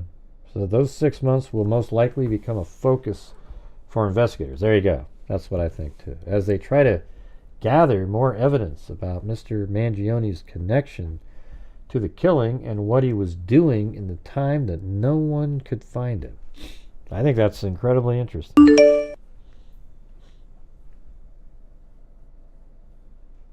Yeah, so they did. People tried to get a hold of him. He didn't respond. But what was he doing, and who did he communicate with that actually knows that he communicated? You know, like for 6 months, he had to have talked to somebody.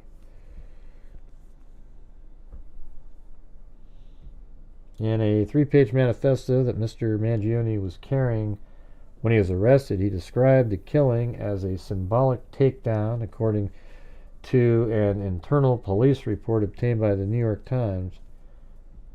The screed described the killing as a direct challenge to the healthcare industry's alleged corruption and power games.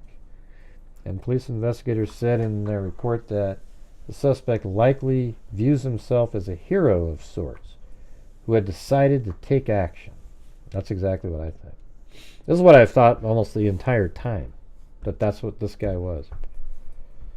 In the wake of the attack, social media seethed with resentment against the insurance industry, and the unidentified suspect became, to some, a folk hero. Mr. Mangione came from a privileged upbringing, part of an influential real estate family. See, he's like a hypocrite. He benefited from all the, you know, greatest schools and everything, and never had to pay for anything, and now he's bitching. Basically, his family is exactly the same thing. You know, apparently people shouldn't have anything of worth. You just give it to everybody else, I guess. Antifa, yeah, maybe. They probably just wrote big letters on 3 pages. Mr. Mangione came from a privileged upbringing, part of an influential real estate family in Baltimore. His grandfather, Nick Mangione Sr., and grandmother, Mary C. Mangione, purchased the Turf Valley Country Club in Ellicott City. Thanks, Paul K. Maryland, in the 1970s, and developed the golf course community. In the 1980s, the family purchased Hayfields Country Club in Hunt Valley, Maryland. It also founded the nursing home company, Lorien Health Services, and Mr. Mangione's father, Louise Mangione, became an owner. The family also owned the radio station WCBM, which airs politically conservative programs and has other real estate holdings. A cousin, Nino Mangione, is an elected member of the Maryland House of Delegates. He's a conservative. Hey, thank you, Chris Ketchmark. The family's wealth and work with... Hold on a second.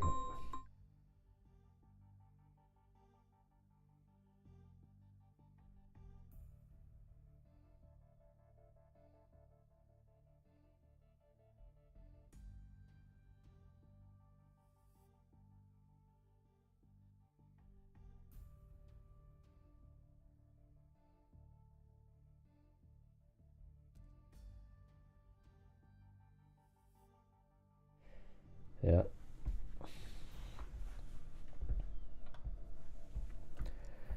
Once he turned 26, he probably lost his insurance coverage from his parents' policy. His family was into a lot of... Yeah, but he could... They would, you know... His family could afford to give him a policy somewhere. It doesn't matter. Appreciate each and every one of you bringing... Hey, you're supporting the channel. Yep. And thanks everybody who's supporting the channel. I appreciate it. Just trying to keep things going.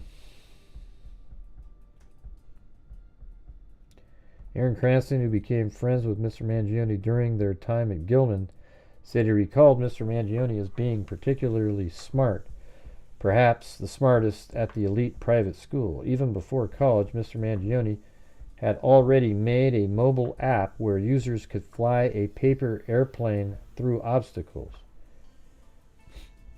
Mr. Mangione was social friendly and never particularly political, Mr. Cranston recalled. He was ambitious and carried his long interest in computer science towards college. He was a big believer in the power of technology to change the world. Freddie, yeah, well, he's not going to be able to do that anymore. And by the way, his little, he loved AI, Mangione, right? Well, AI is what United Healthcare deployed that denied all those claims. Okay, so, yeah, good job, Mangione. You own the technology you love so much. Ray Saunders, 27, now a software developer who lives in California, recalled being study buddies with Mr. Mangione in high school. He remembered Mr. Mangione as a hard worker. We were all definitely leaning towards computer science, Mr. Saunders said. In college, Mr. Mangione excelled in that field. The commencement program for the University of Pennsylvania class of 2020 lists Mr. Mangione as a member of the school's chapter of Eta Kappa Nu or something, or Eta Kappa Nu, on Academic Honors Society for Students in Electrical and Computer Engineering that was founded in 1904. The society is selective, inviting only the top quarter of the junior class and top third of the senior class in those majors for membership. Mr. Mangione's interest in computer games started at a young age when he began exploring the community online, according to now deleted interview published on the University of Pennsylvania campus event blog in 2018. From there, the interview said he wanted to start creating games himself and taught himself to code in high school. That's why I'm a computer science major now. That's how I got into it, Mr. Mangione said in an interview. I just really wanted to make games. After college, Mr. Mangione worked for or had internships with several tech companies, according to his LinkedIn profile. And a former employee of Mr. Mangione's profile said that he had worked as a software engineer at the True Car, an online marketplace based in Santa Monica, California. The company said in a statement that he had not been an employee since 2023. In recent years, Mr. Mangione lived for 6 months in Honolulu. That's where he hurt his back. He was already hurt. He just kind of hurt it when he was doing some surfing. A space called Surf Break that caters to remote workers. Right, and costs $2,000 a month. R.J. Martin, the founder of Surf Break, said that when he met Mr. Mangione in 2022, he was interviewing to be among the initial 20 or so occupants, paying $2,000 per month to share quarters. So this R.J. Martin's making $40,000 a month, bringing it in anyways. I'm sure there's some overhead, but my God. Mr. Martin described Mr. Mangione as a smart, accomplished, and upbeat engineer. We look for people who are looking to give back, and he fit the bill. He was an ideal member for us, Mr. Martin said. Mr. Mangione was suffering from painful back issues, he said. His spine was kind of misaligned, he said. He said his lower vertebrae were almost like a half-inch off, and I think he pinched a nerve. Mr. Martin said he and others in the community came to understand that the pain was no small matter to a young man yearning for a normal lifestyle. He knew that dating and being physically intimate with his back condition wasn't possible. I don't know about that. He was more than possible the way he was flinging himself around at the, Mr. Mangione left the CO living space after 6 months to return to East Coast, where he told Mr. Martin he was planning to see his doctor. He returned to Honolulu after and rented an apartment in the same neighborhood. Mr. Martin said that Mr. Mangione left Hawaii in the summer of 2023, presumably for an operation on his back. In August of that year, Mr. Martin said he checked in via text to see how his friend was doing, and he sent back pictures of his back surgery. The picture scans of Mr. Mangione's spine were so jarring that Mr. Martin texted back asking how Mr. Mangione was feeling. So long story, Mr. Mangione replied, according to Mr. Martin. We'll fill you in person. Back in Hawaii, as soon as I can, I have to figure out some spine stuff here first. He said Mr. Mangione did in fact report in late 2023 that he had gone back to Hawaii, visiting Maui, the Big Island, and Oahu in November and December, before returning to Baltimore to see his family. While in Oahu, Mr. Mangione received a citation for trespassing for having failed to observe a sign on the Nuanu Pali Lookout, a spot with a breathtaking view of the island. He was fined $100. Hey, thanks so much, JK. Suffice it to say, he has some splaining to do. The subject alleges severe back pain and mobility issues, yet plans a crime whereby he approaches on foot and eventually leaves on a bicycle. The variables alone, he has to depend on his body. Shake my head. Yeah, exactly. And did you see him today, Jay, in this one? Look at this. Does this look like a guy with like severe back injury? Like, look at this guy. And completely out of touch, and it's an insult to the intelligence of the American people and lived experience. Yeah. And it's completely out of touch, and it's an insult to the intelligence of the American people and lived experience. Yeah, I don't think so. Yeah, I don't think so. Looks fine to me. How do you know, Gray? Maybe it was just the adrenaline. Yeah, no way. Yeah, he relied on being able to, physically get in and out. He walked all over the place, too, when he was there. He got away quicker on the bike. But, a bike, it hurts, right? Like, you got to bend over and shit like that. I don't buy it, man. You know what I think he did for the last 6 months? He started doing the freaking, what do you call it? The therapy. And it worked. He's probably feeling just fine now. Yeah, that's why he's been able to move like this. He the last 6 months, and then when it was over, he's like, wait a minute. So the stuff that they told me to do when I got the insurance, it worked for me. But, yeah, I don't know. He must be totally confused. Thanks, Toxic Tank. And guess what? Wow, so those right there, we made it to where we're only 25 short of me giving away the 5 memberships. Not too bad. He was privileged and most likely able to get any health care he needed. All right, hold on. I got to go use the facility.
Right. I just don't buy it because when I had the bad lower back, I like I said before, I turned on a light switch and I fell to the ground. I don't know what it was. I just like turned a weird way and I fell to the ground.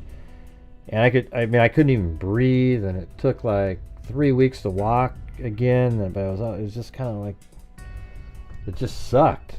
You know, when you have chronic back stuff like that, you can't be jerking around like that. Those are the motions that put you right back into severe pain.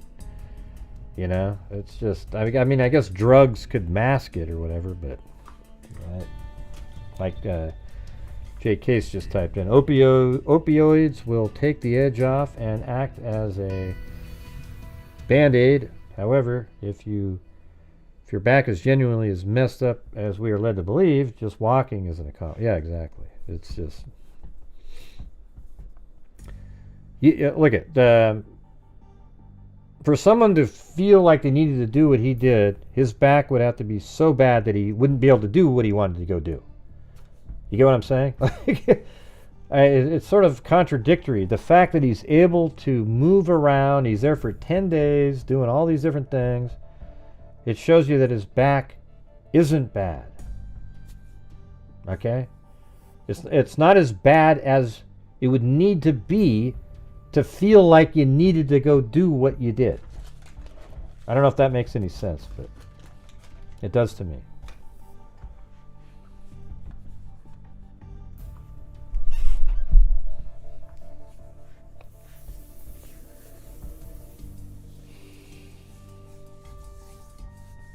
People want him to be a martyr for their cause so damn bad. Yeah. Sucks. Ridiculous. I ruptured my first disc cleaning. I know, isn't that crazy? Just something so simple. So what? He loves surfing. Well, he didn't love surfing. He didn't know how to surf. He just got there, Columbo. He went there and he was learning surfing. He was taking the very first surfing lessons, and he hurt his back, more painfully than it already was, because he was waiting to do a surgery, and he took a surfing lesson anyways. Okay, because that's what every genius would do. Well, my back is in horrendous condition. Hey, let's go surfing.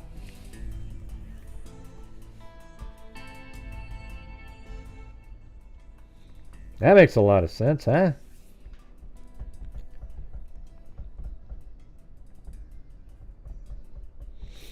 Yeah, he did have surgery. Yeah. He had the surgery. Yeah.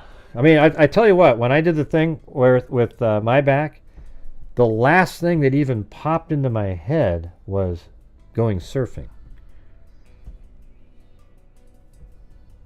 Yeah. I mean, literally.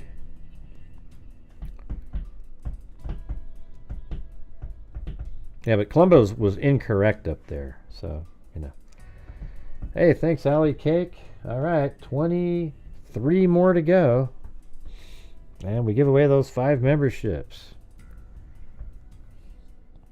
Maybe Mountain Man will get one.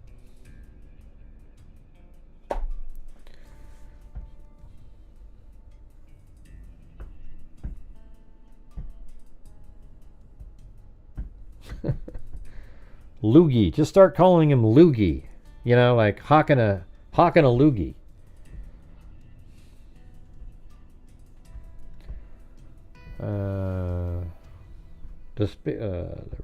He said Mr. Mangione did in fact report. Yeah, we did that one. Mr. Martin said he made plans to connect with Mr. Mangione in February. When March came and went, Mr. Martin texted, miss you, brother. Hope you're mostly recovered. Let's catch up soon. Yeah, dude, let's catch up on the phone, Mr. Mangione replied on April 15th, according to Mr. Martin. Thanks, Tracy Martinek.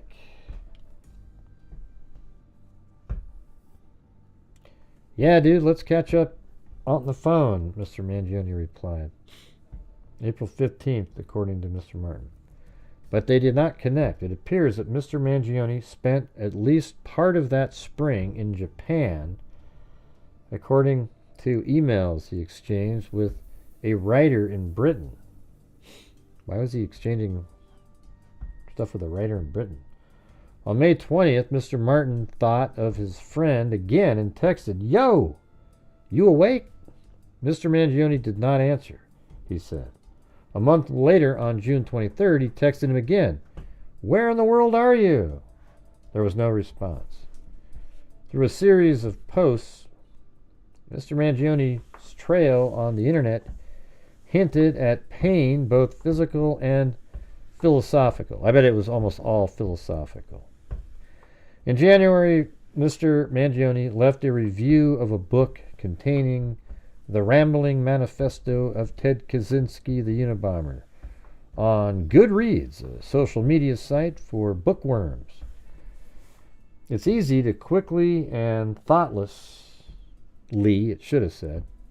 See, it says, it's easy to quickly and thoughtless write this. It should say thoughtlessly. Quickly and thoughtlessly write this off as a manifesto of a lunatic in order to avoid facing some of the uncomfortable problems it identifies. Mr. Mangione wrote of the document, but it's simply impossible to ignore how prescient many of the predictions about modern society turn out. One of Mr. Mangione's favorite quotes listed on Goodreads was, "It is no measure of health to be well adjusted to a profoundly sick society," from Jiddu Krishnamurti, probably Indian or something, the religious philosopher and teacher. The Goodreads page also included self-help books about health and the human body, including Crooked, Outwitting the Back Pain Industry, and Getting on the Road to Recovery. A social media account that appeared to belong to Mr. Mangione featured an X-ray image of a spine reinforced with surgical implants. The X-ray showed a spinal fusion, a procedure that uses screws and rods to fuse two levels of the spine to address a misaligned. Yeah, that's pretty common. His looked. His was pretty. Didn't look that great. I mean, maybe it's what it normally looks like, but let me see if I can find that.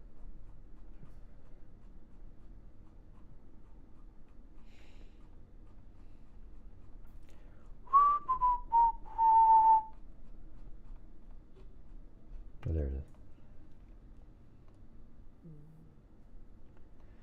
There goes my stomach, looking for something. All right, here we go. So it looks like it's probably, that doesn't look like it fixed anything. I don't know. That looks like it's still kind of messed up.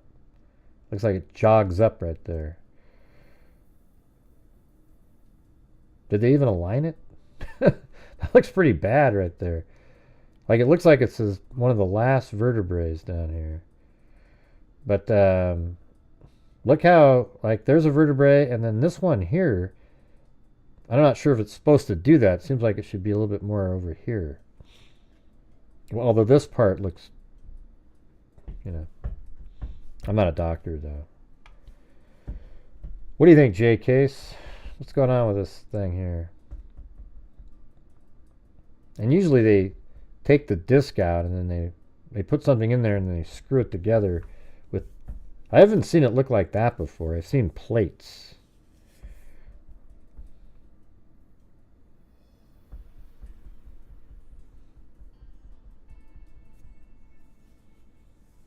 Looks like the last vertebrae down there almost.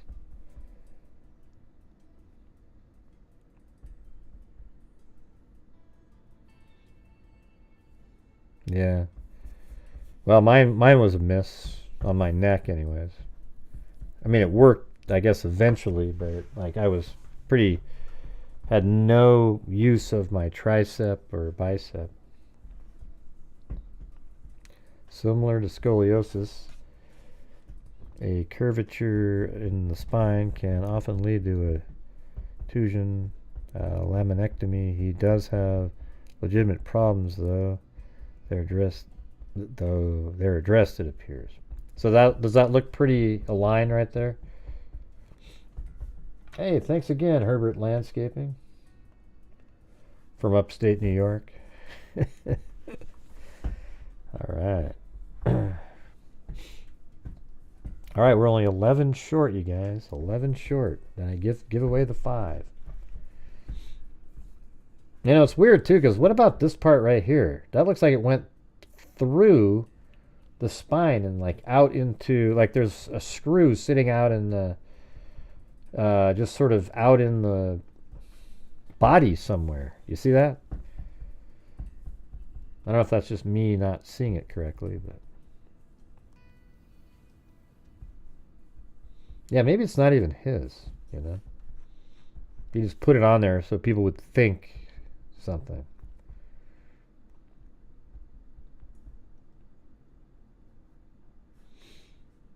Yeah, let's try this. Hey, thanks, Shamo. How about this one?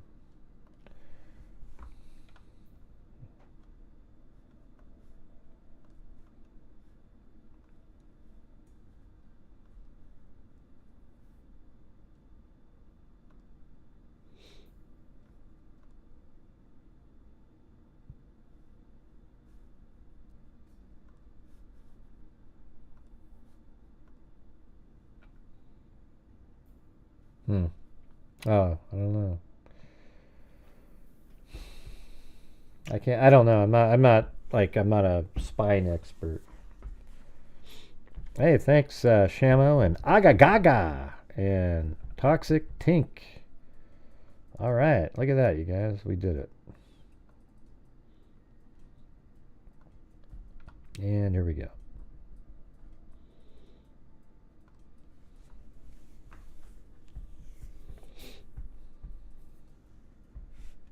You still there, J-Case? Be cool to get your input on that. Hey, thanks so much, Tumbleweed. Very kind, very kind. J-Case chat blocking X-ray. What do you mean? Oh, wait, you know what? I wonder if I don't have him on. Let me move it to live chat. Oh, he is in there. Oh, I see. I think well, actually, I don't see any. It looks like, oh, they are 80% done in their efforts to improve a larger issue. Does anyone know if he was born with scoliosis? That's funny. I was actually mentioned that on one of the shows, I think.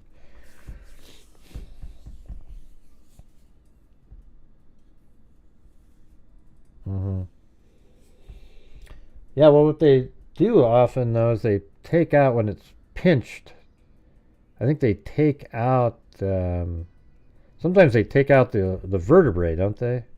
Or at least right in the middle portion. Oh, I forgot what that's called. What's the surgery called when they connect two of the vertebrae together, but they remove the part in the middle so that the nerves go through nice and smoothly? Yeah, like a discectomy or something. Yeah. Yeah, they take out the disc in between the vertebrae and then they fuse them together. But I think it's an actual, discectomy, right? Yeah, I said it right. I thought it actually had a term for the actual surgery, you know. Oh, there you go. Yeah, that's probably it. The thing I had was like a foraminotomy or something like that, where they go inside, they drill a hole in the vertebrae, and they push the nerve aside, and then they make the opening bigger.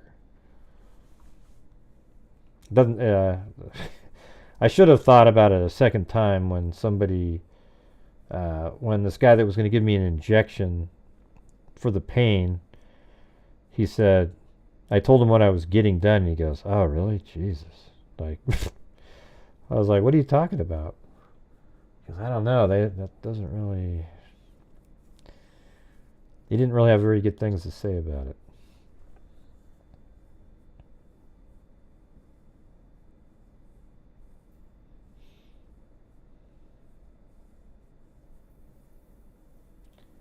Oh, yeah? Let's see. Mr. Saunders, the high school friend, was shocked by the news, but was skeptical that his classmate had suffered a psychological break. Now, let me go up here. It says the social media account that appears to belong to Mr. Mangione featured an X-ray image of a spine reinforced with surgical implants. The X-ray shows a spinal fusion, a procedure that uses screws and rods to fuse 2 levels of the spine to address a misalignment that can cause serious pain, according to Dr. Hassett. Mr. Cranston, the school friend, said that he was forwarded a message this year from Mr. Mangione's family saying that the family had not heard from him in several months after the surgery. So after he had the surgery, nobody heard from him. Relatives were hoping friends might know of his whereabouts. Few, if any, did until his arrest. Mr. Sanders, the high school... So the surgery wasn't that long ago, apparently. Like, he posts the picture, and then he sort of goes... He disappears. I would be surprised if it was some kind of mental breakdown, he said. For now, investigators will be he says, I would be surprised if it was. Now, the friend was shocked by the news, but was skeptical that his classmate had suffered a psychological break. For now, investigators will be looking for additional clues that might link Mr. Mangione to the shooting. Well, I would say the fact that he has the same name that was used at the hostel, the same name that was used there. They're probably going to check the DNA that was on the bottle, etc., and it's just all going to match up.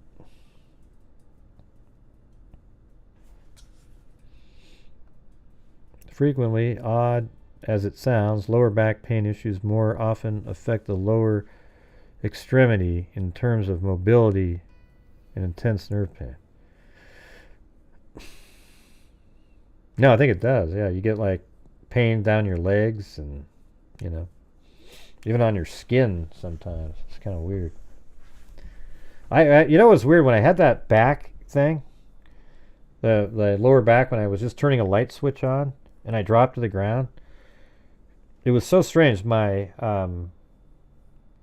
let's see, quad, you know, like my left leg quad, there was this little impression that went down on sort of the, you know, if you're looking down at it, the left side of the top. There was like little depression. Now it's all back to normal there, but it was so crazy. Like this little part, and I would get cramps there because the muscle, this little portion of a muscle of that leg wasn't working. Weird stuff.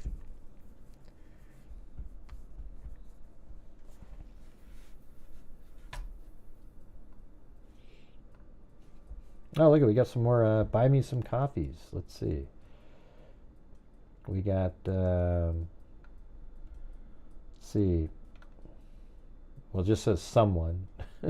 two someones, it says. It doesn't have a name. But thank you, someones. And then Amy and Persis. Thank you. Yep, violence is never the answer. It's usually when you're losing an argument that people threaten violence.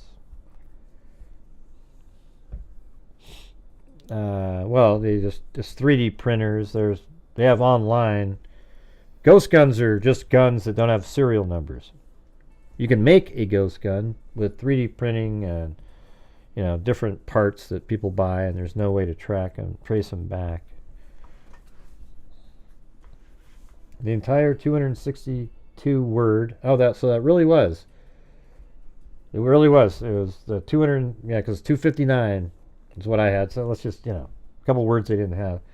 The entire 262-page says, for now, investigators will be looking for additional clues that might link Mangione to the shooting. The manifesto officers recovered during his arrest appears to provide some insight. The entire 260-word handwritten document notes that as United Healthcare's market capitalization has grown, Americans' life expectancy is not. So that thing that we read earlier is absolutely it. This is the New York Times, so that is it.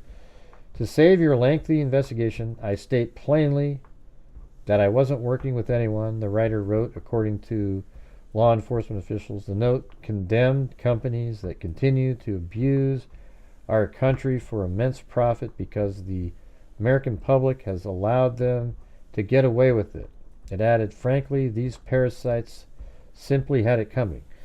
Now, the thing is he didn't know when this would be found. And he says parasites with an S.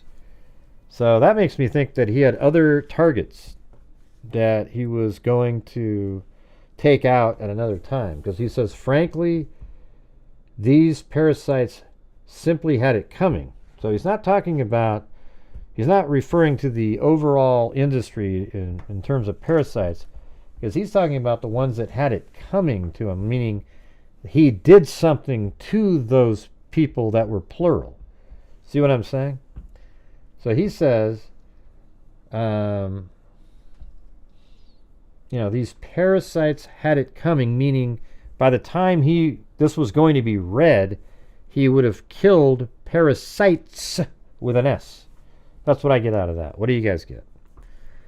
Hey, thanks so much, Paul K. from Australia. Perhaps that's why he could not fly. Perhaps mental well, no, you can just bring in a doctor's thing. They let you fly with that in there. And welcome to DH Art Collective.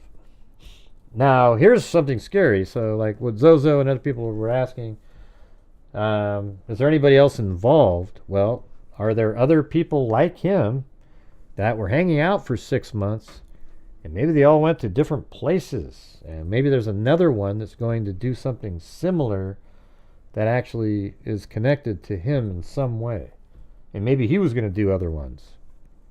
Who knows? Although he wouldn't have put parasites, I guess, because then that would give away if he was caught before the other ones. So it does seem like maybe he was the one that was going to go do other things, but you can't rule out that maybe there was somebody else he was communicating.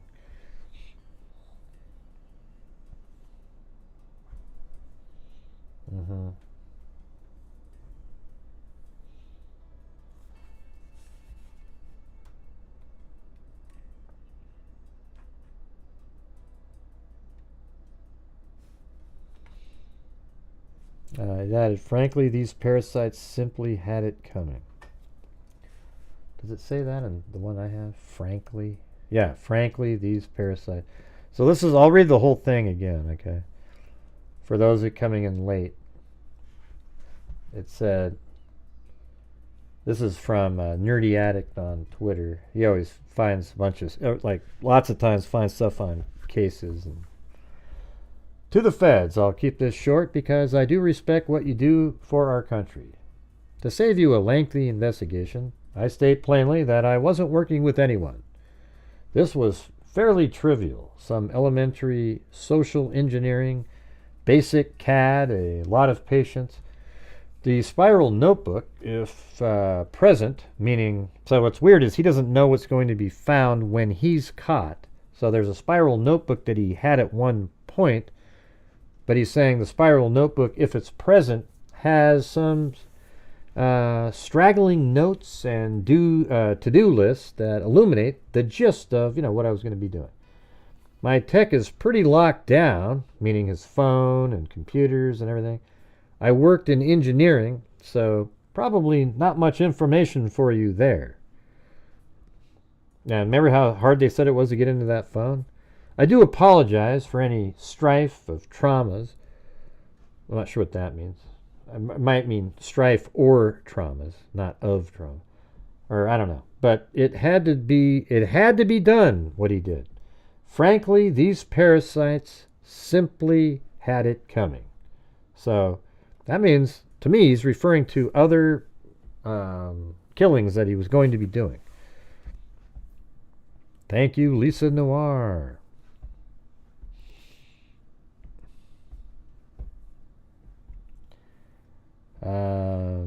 Simply had it coming. A reminder, the U.S. has the #1 most expensive healthcare system in the world, yet we rank roughly 42nd in life expectancy.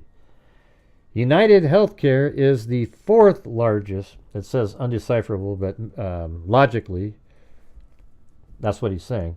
United is the 4th largest company in the U.S. by market cap, behind only Apple, Google, Walmart. It has grown and grown, but has our life expectancy? No. The reality is, this guy doesn't really have well, I don't know if whoever wrote this probably screwed it up. I mean, the deciphering. No, the reality is these, and I think it probably says parasites, have simply gotten too powerful, and they continue to abuse our country for immense profit because the American public has allowed them to get away with it. Obviously, the problem is more complex, but I do not have the space, and frankly, I do not pretend to be the most qualified person to lay out the full argument. Okay, well, that means you don't know the argument, but you're going to go kill a CEO without even knowing what your argument is.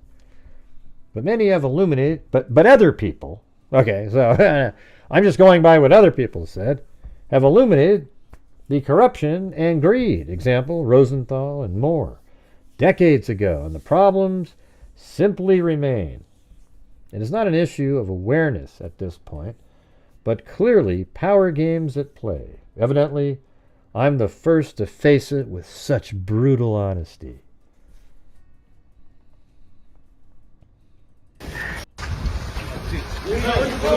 As completely out of touch, and it's an insult to the intelligence of the American people and lived experience. As completely out of touch. God, he's hot, man. God, he's hot. You know, I just...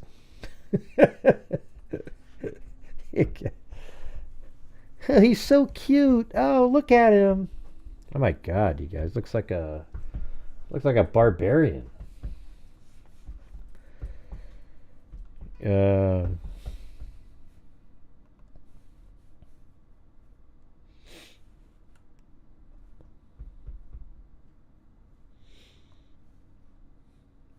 guess that's him again, right? RJ, I mean, you and I are speaking here in a conversation that hours ago you never in your life would have thought you would be having.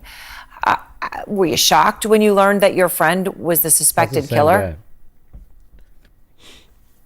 Beyond shocked. It's unimaginable. You know, I was roommates with him, friends, hiked, went to yoga. He was, did his best to be athletic, and unfathomable knowing the kind, person that I saw and knew. I know you considered him, from your interactions with him, the time you spent together, as someone who would be a lifelong friend. What was he like when you knew him? And I know you shared some pictures with us as well. I mean, in terms of how social he was and the sort of interactions that he would have had with the other people in your co-living community. He was a very thoughtful person, communicated really well, was friendly, had good relationships with everyone. He was even, in some ways, a bit of a leader. He helped spearhead a book club that we started just so we could, keep those intellectual pursuits alive from back when we were in school. So you mentioned that he was into health. How did that manifest himself? And you mentioned you went hiking together, things like that. Can you tell us more about that?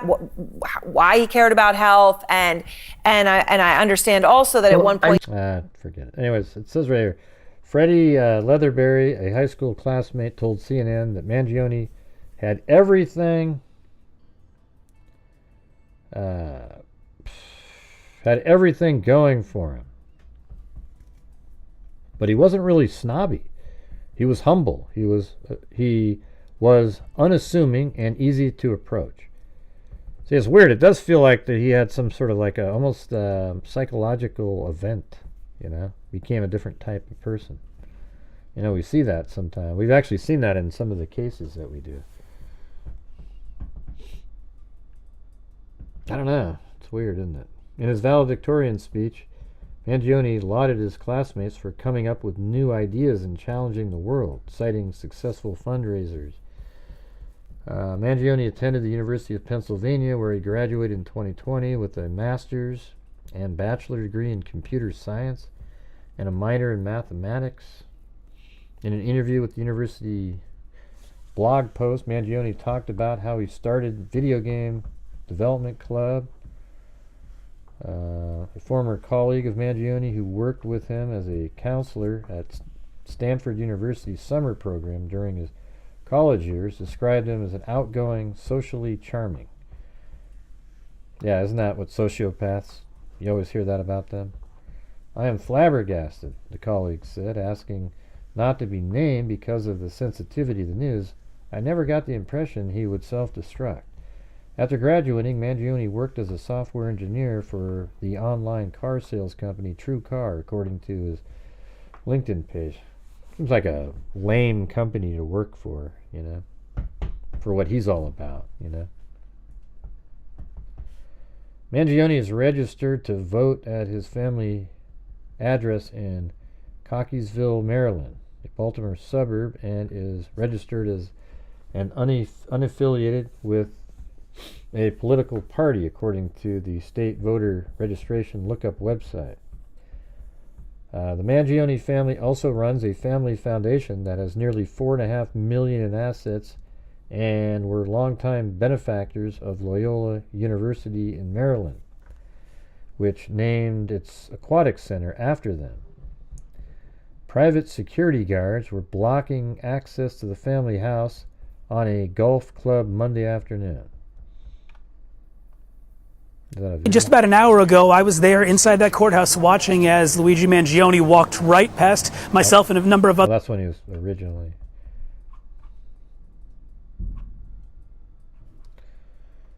Yeah. So look, you know, you put all that together, and you have this guy that was absolutely, you know, something happened in a 6-month period. He is kind of like a little Elliot Rodgers, but not quite as awkward as Elliot Rodgers. Or, you know, remember how crazy that guy was? Or I think it was just Roger, wasn't it? Elliot Rodger? Right? There's no S at the end, I think. I don't even remember. Let me see. Elliot Rodger. Isn't that right? Yeah. It's just Elliot Rodger. That's what somebody... I think it's just Elliot Rodger, like that. Yeah, you guys remember this guy? I did a video on him not too long ago.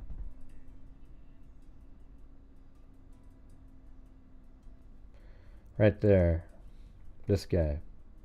But see, I don't really... Elliot Rodger was an incel. I don't know if this guy was really... You could consider him that. He seemed pretty normal-ish, like when you watched him. I think you're more right, like something may have just happened more recently to him, mentally. So, you know, he gets on. So, whatever happened during that 6-month period of time, he's thinking, I'm going to start taking out the parasites with an S. So, his first one, you know, he gets on the bus in Atlanta. And he makes various stops, Spartansburg.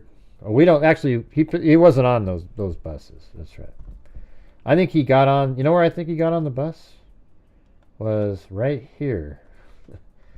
And look at this bus stop. In this town right here, Baltimore, Maryland, is right near Gilman, etc. So, I think he got on the bus there. Although, you know, his family and everybody didn't know he was around, so I don't know what he was doing. So anyways, that's the last stop before it actually gets into New York. So on the 21st 4th at 10:11 p.m. He ends up right here at the Port Authority bus station. Then he takes a cab, or I believe, or Uber, and eventually makes it to his this hostel over here. And then on November, let's see, what does it say? 10? That's right. So then on the 29th, he checked out, but it was checked out automatically. So I guess apparently at a certain point they check you out automatically, and then he checked back in on November 30th using that same fake New Jersey ID.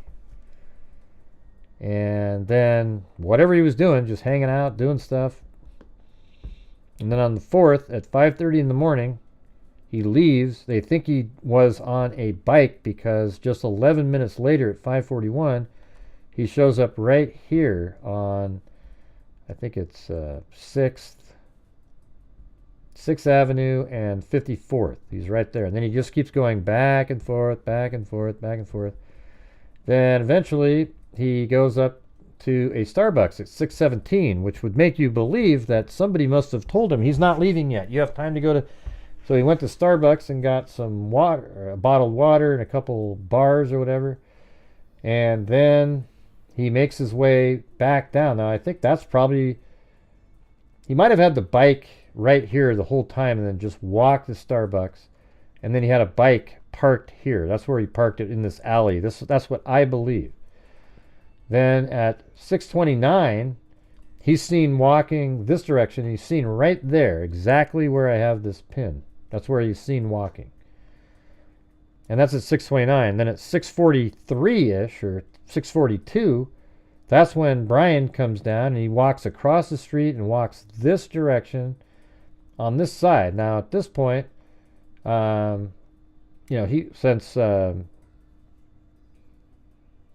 with the Mangione, he's right there, and he walks this direction, and he was standing here already for like 10 minutes waiting. And then Thompson comes by, Brian Thompson, he comes by, and then right when he's underneath this awning right here, that's when Luigi came running across, shot him, and he falls down right where I have it. There's a little paint blotch on the ground there. Right there, and then Luigi runs across the street, so his path is kind of like this, and he runs across the street. Then I think he got onto the bike, and then he drives it this direction because there's video of the bike coming around this corner right here. So I think he had the bike hidden back here because it's a little safer there than putting it out on the street. So he comes around the corner, and that's at 6:44. Then he drives down this direction. 6:48, he makes his way into the Central Park. Then he gets on his bike and he drives basically this route right here. And he throws the backpack. Here's what he did. Inside the backpack, he had some Monopoly money and he had a blue jacket, dark blue jacket in there. He got off his bike, and he took the dark blue jacket out and he put it on himself. And he could have had, underneath the black mask that he was wearing, a white mask already underneath there. Even when he was doing the shooting. So then, after he puts the dark blue jacket on, he takes the jacket he had on and put it inside the backpack. And then once that was done, he threw the backpack right next to these steps over here. And we had a caller call in to tell us about this. Then I think he drove like that on the bike, and they checked these ponds here because he would have headed out like this, and then he came out right here at 77th and Central Park West right here. He came out right there. And then he still had his bike with him. He takes the bike up this direction, and then he gets to 85th Street, still on the bike. That's the video out there that has the bus in front of him, or behind him, I mean. You see the bus and he's pedaling. But in that video, we noticed that he wasn't wearing a backpack in that video, And now he's got a black, or dark blue or black top on. So he took the bike to, now we're at, what is this street here? Columbus Avenue and 85th. He goes this direction on the bike. So we see him on the bike go like this, but then all of a sudden right here, he's not on the bike anymore. What am I looking at? What am I looking at? What am I looking at? He gets to right here. He's not on the bike anymore. Now he's walking alone down the street with the blue jacket, sort of a hoodie and a white mask on. Then right in this area, he hails a cab. And then he takes that cab up this direction, and he makes his way up to the Port Authority GW Bridge bus station. Right there. And he probably got up there by, 7:15, 7:30, something like that. And then he got on a bus. He never left that building on foot. So he got on a bus and he disappeared for basically 4 or 5 days. I mean, it's pretty amazing. Just disappeared off the face of the earth. And he's not even really that far away. 4 or 5 days later, he's only from here down into Pennsylvania. Yeah, right over here. So, I mean, how many miles total is that? Yeah, let's see. So he's only about 240 miles total distance as a crow flies away. So how he got there and where he was for those 4 days. Was he arrested yesterday? Because time has just gone by so slow. I think it was yesterday, wasn't it? Early in the morning yesterday. And then, yeah, so we did 2 shows yesterday. So I think it was early in the morning yesterday. And then, so for 5 days, he didn't go too far. What was he doing? And was he going to take out somebody else? He thought he was going to be able to do it. It just didn't work out. I mean, here's what I'd be really interested. Were there any other events of other high-profile CEOs that you could see somebody like him disagreeing with that were in the area and he just missed out on those? And that's why his note said parasites, and he missed out on that one. He's just not going to tell anybody. Because guess what? Remember when he was in New York and he was at that hostel? He was invisible for 4 or 5 days. Did he do the same thing in Pennsylvania, waiting for somebody, and it just didn't turn out? Yeah, I know what? I'm wondering that. I think that there might be something in Pennsylvania, Pittsburgh, Philadelphia, something that he was doing that just didn't come to fruition. Because think about that. When he was in New York, for 5 days he sat over here, or 4 days at least. I mean, 10 total. But after he checked back in, it was 4 or 5 more days, right? And then he finally activated himself and did something. So, man, isn't that kind of similar then? To think that he didn't go very far, and then just 5 days later, or 5 days later, they arrested him at a McDonald's. Was he in this area for a particular reason? One of the other, quote, parasites. Pretty strange. I think there might be something there.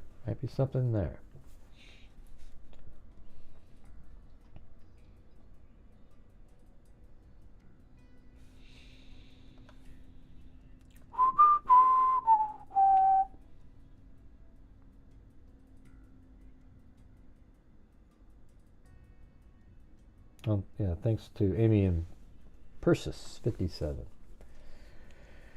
Let's see, maybe somebody was helping him around. I don't know. He's by himself over at a McDonald's, He's still hiding, keeping himself, and he has I think he has a different gun there. You know what? What if he was doing, what was the other killer? Somebody brought him up and said he seems, Israel Keys, okay?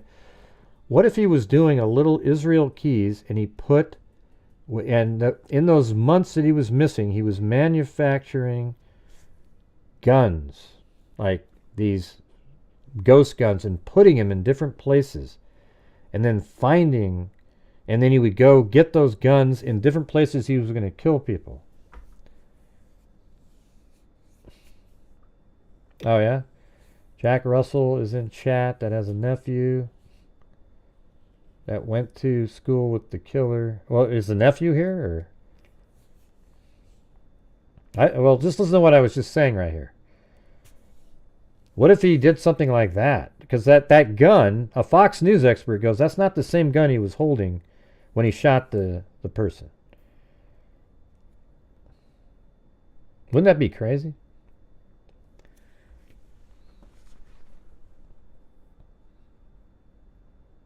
Yeah, you said Israel Keys.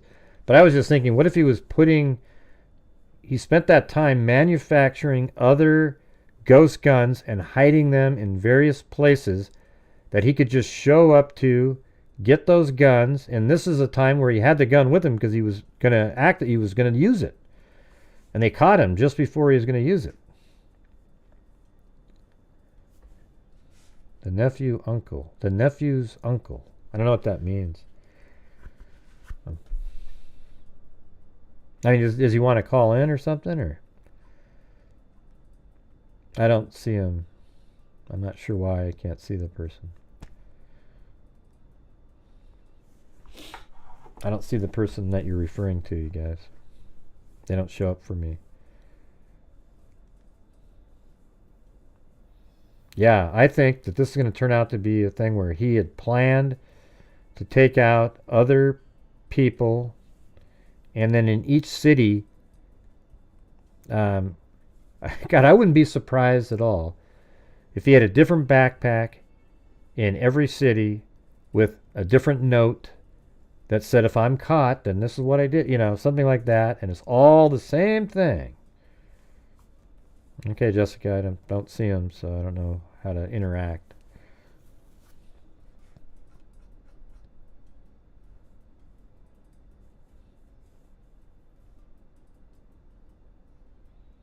So you can tell me he's here, but I can't see the person. Yeah, wouldn't that be crazy? I'm throwing it out there because this sort of feels like the word parasites means something. Don't you guys agree? Because he said it in like it was going to be after the fact that he killed multiple people, and he used the word parasites. Not this parasite had to go. So he had other ones. So what if he had a backpack, and that's what he was doing for all those other months, taking buses around, hiding himself, placing backpacks, hiding them in certain places that he knew. He'd try to find a place that he could then recover it when he wanted to go get it. And then he'd go to different places. And I mean, that'd be so crazy if that's what happened. I mean, I know that's just theorizing, but I mean, I don't have there's just a few things that make you think that, because he looks like he might have had a different gun than he used, and it also helps him that way. So he gets rid of the gun that he uses, then he has a different kind of gun later, and it's like, well, hey, this gun wasn't used, so what are you talking about? Wow, lots of work on a broken back.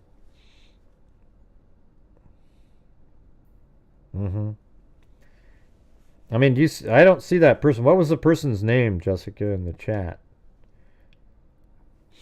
Oh, Jack Russell. No, Paulette's the one that's talking about. I don't see the person. Yeah. I don't even know what they've said or anything.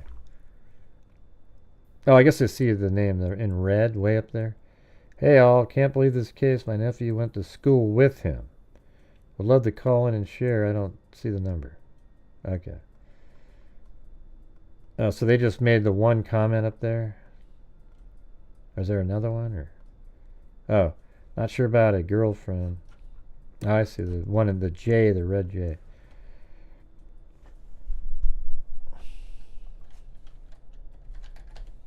All right, I can put the number on the screen.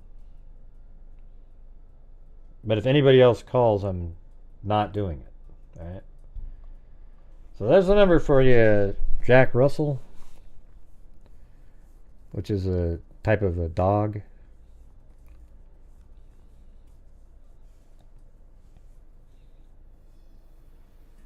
I don't know why he had foreign money on him.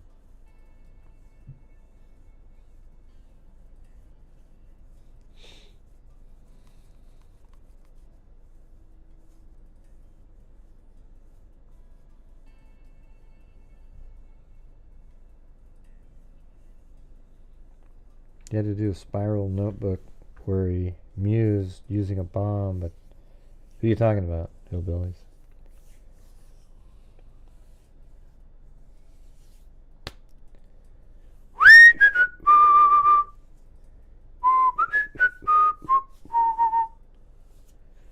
It's loogie, hillbillies.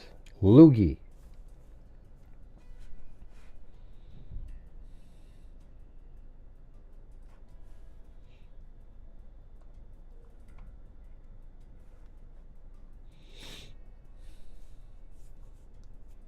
Okay, I got about 5 more seconds.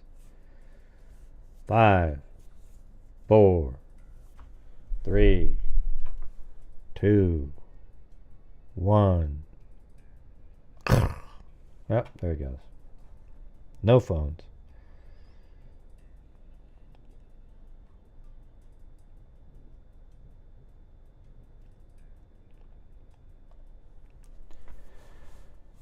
All right. Who knows, News Crasher? If that's even real. You probably read the Unabomber manifesto. Thanks for trying.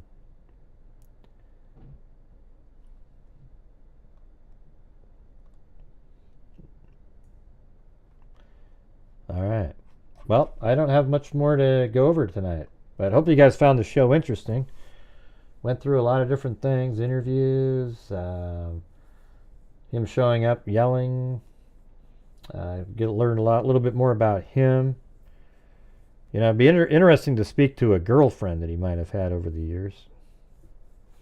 That'd be an interesting listen.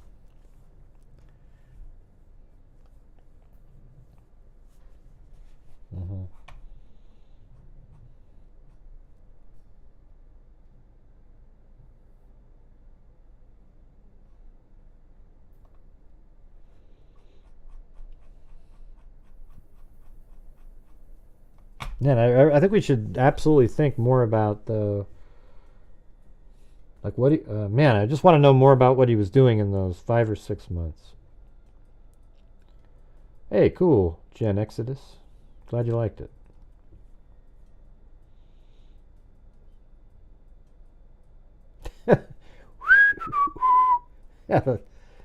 Damn, Gray, that whistle was louder than the train whistle next to my home.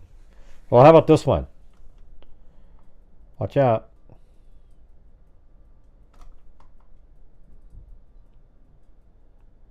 How about that? You like that one?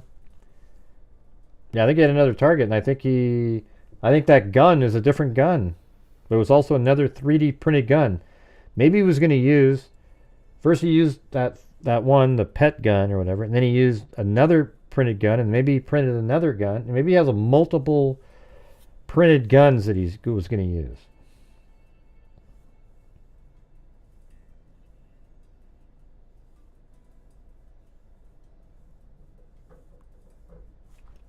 Yeah. All right. Well, thank you to Sonia, Toxic Tink, Plato, Paul Ayers, K. Me, Lynette Eades, Allie Cake, Jeannie Gaiagoy, Wendy Woobles, Tina G, Sandy Shirley, CR, and thank you guys all so much for supporting the channel. Michelle H, Tina G, Rocks and Jaws, Madison Anderson, Herbert Landscaping for all your landscaping needs. Up in upstate New York too. Jenny and the Summer Day. Bama Girl 41. Bama Girl 41. Alley Cake. Tina Bray, then Dirt in My Eye, Naomi, News Chaser, Rocket and Jaws new member, then Pete, Never XVT, WW4L. Not sure what that means. Tina G, Gifted 5, then Dickie Sticky D. Then Marie Pentler, Herbert Landscaping, Paul K, Michelle H gifted a membership, then Love the Sun 100, Dirt in My Eye, Bren Manok, Relaxing Strolls gifted a membership, then Paul K, Chris Ketchmark, then Jay Case with the cat eye, Toxic Tank, Alley Cake, Tracy Martinek, Herbert Landscaping, Shamo, Agagaga, Toxic Tink. Then because of you guys, I gifted 5 memberships. Then Tumbleweed, Paul K, DH Art Collective, new member, and Lisa Noir. Then we had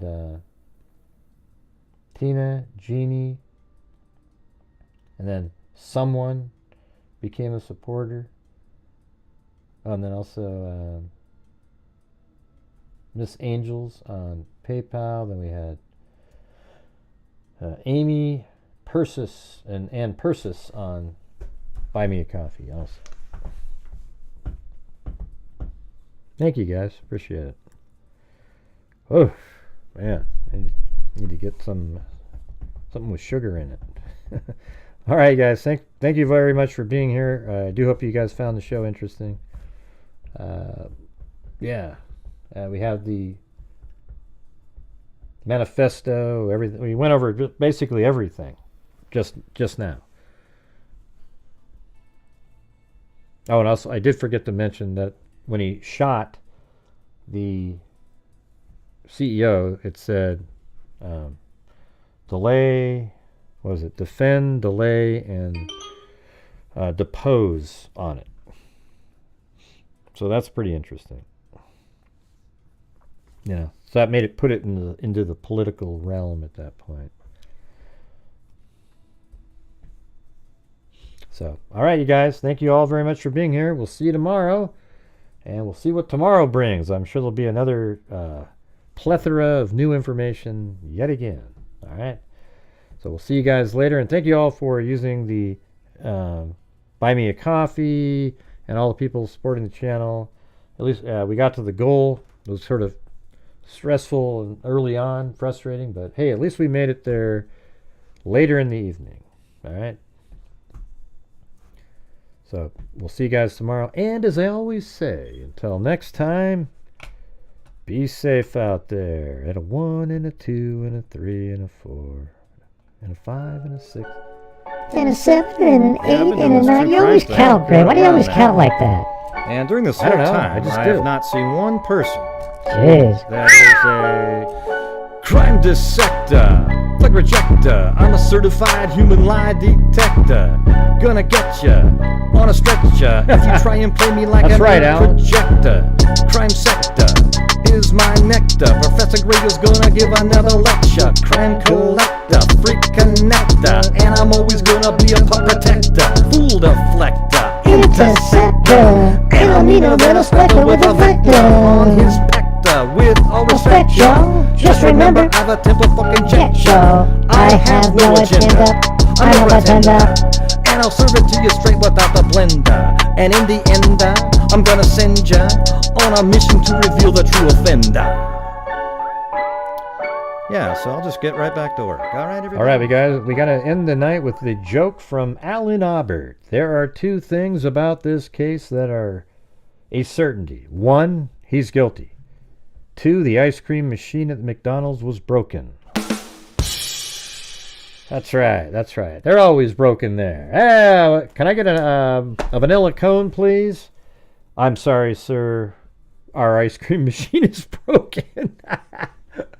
How many times have you heard that? For God's sakes, every single time. All right. Thanks, everybody. See you later.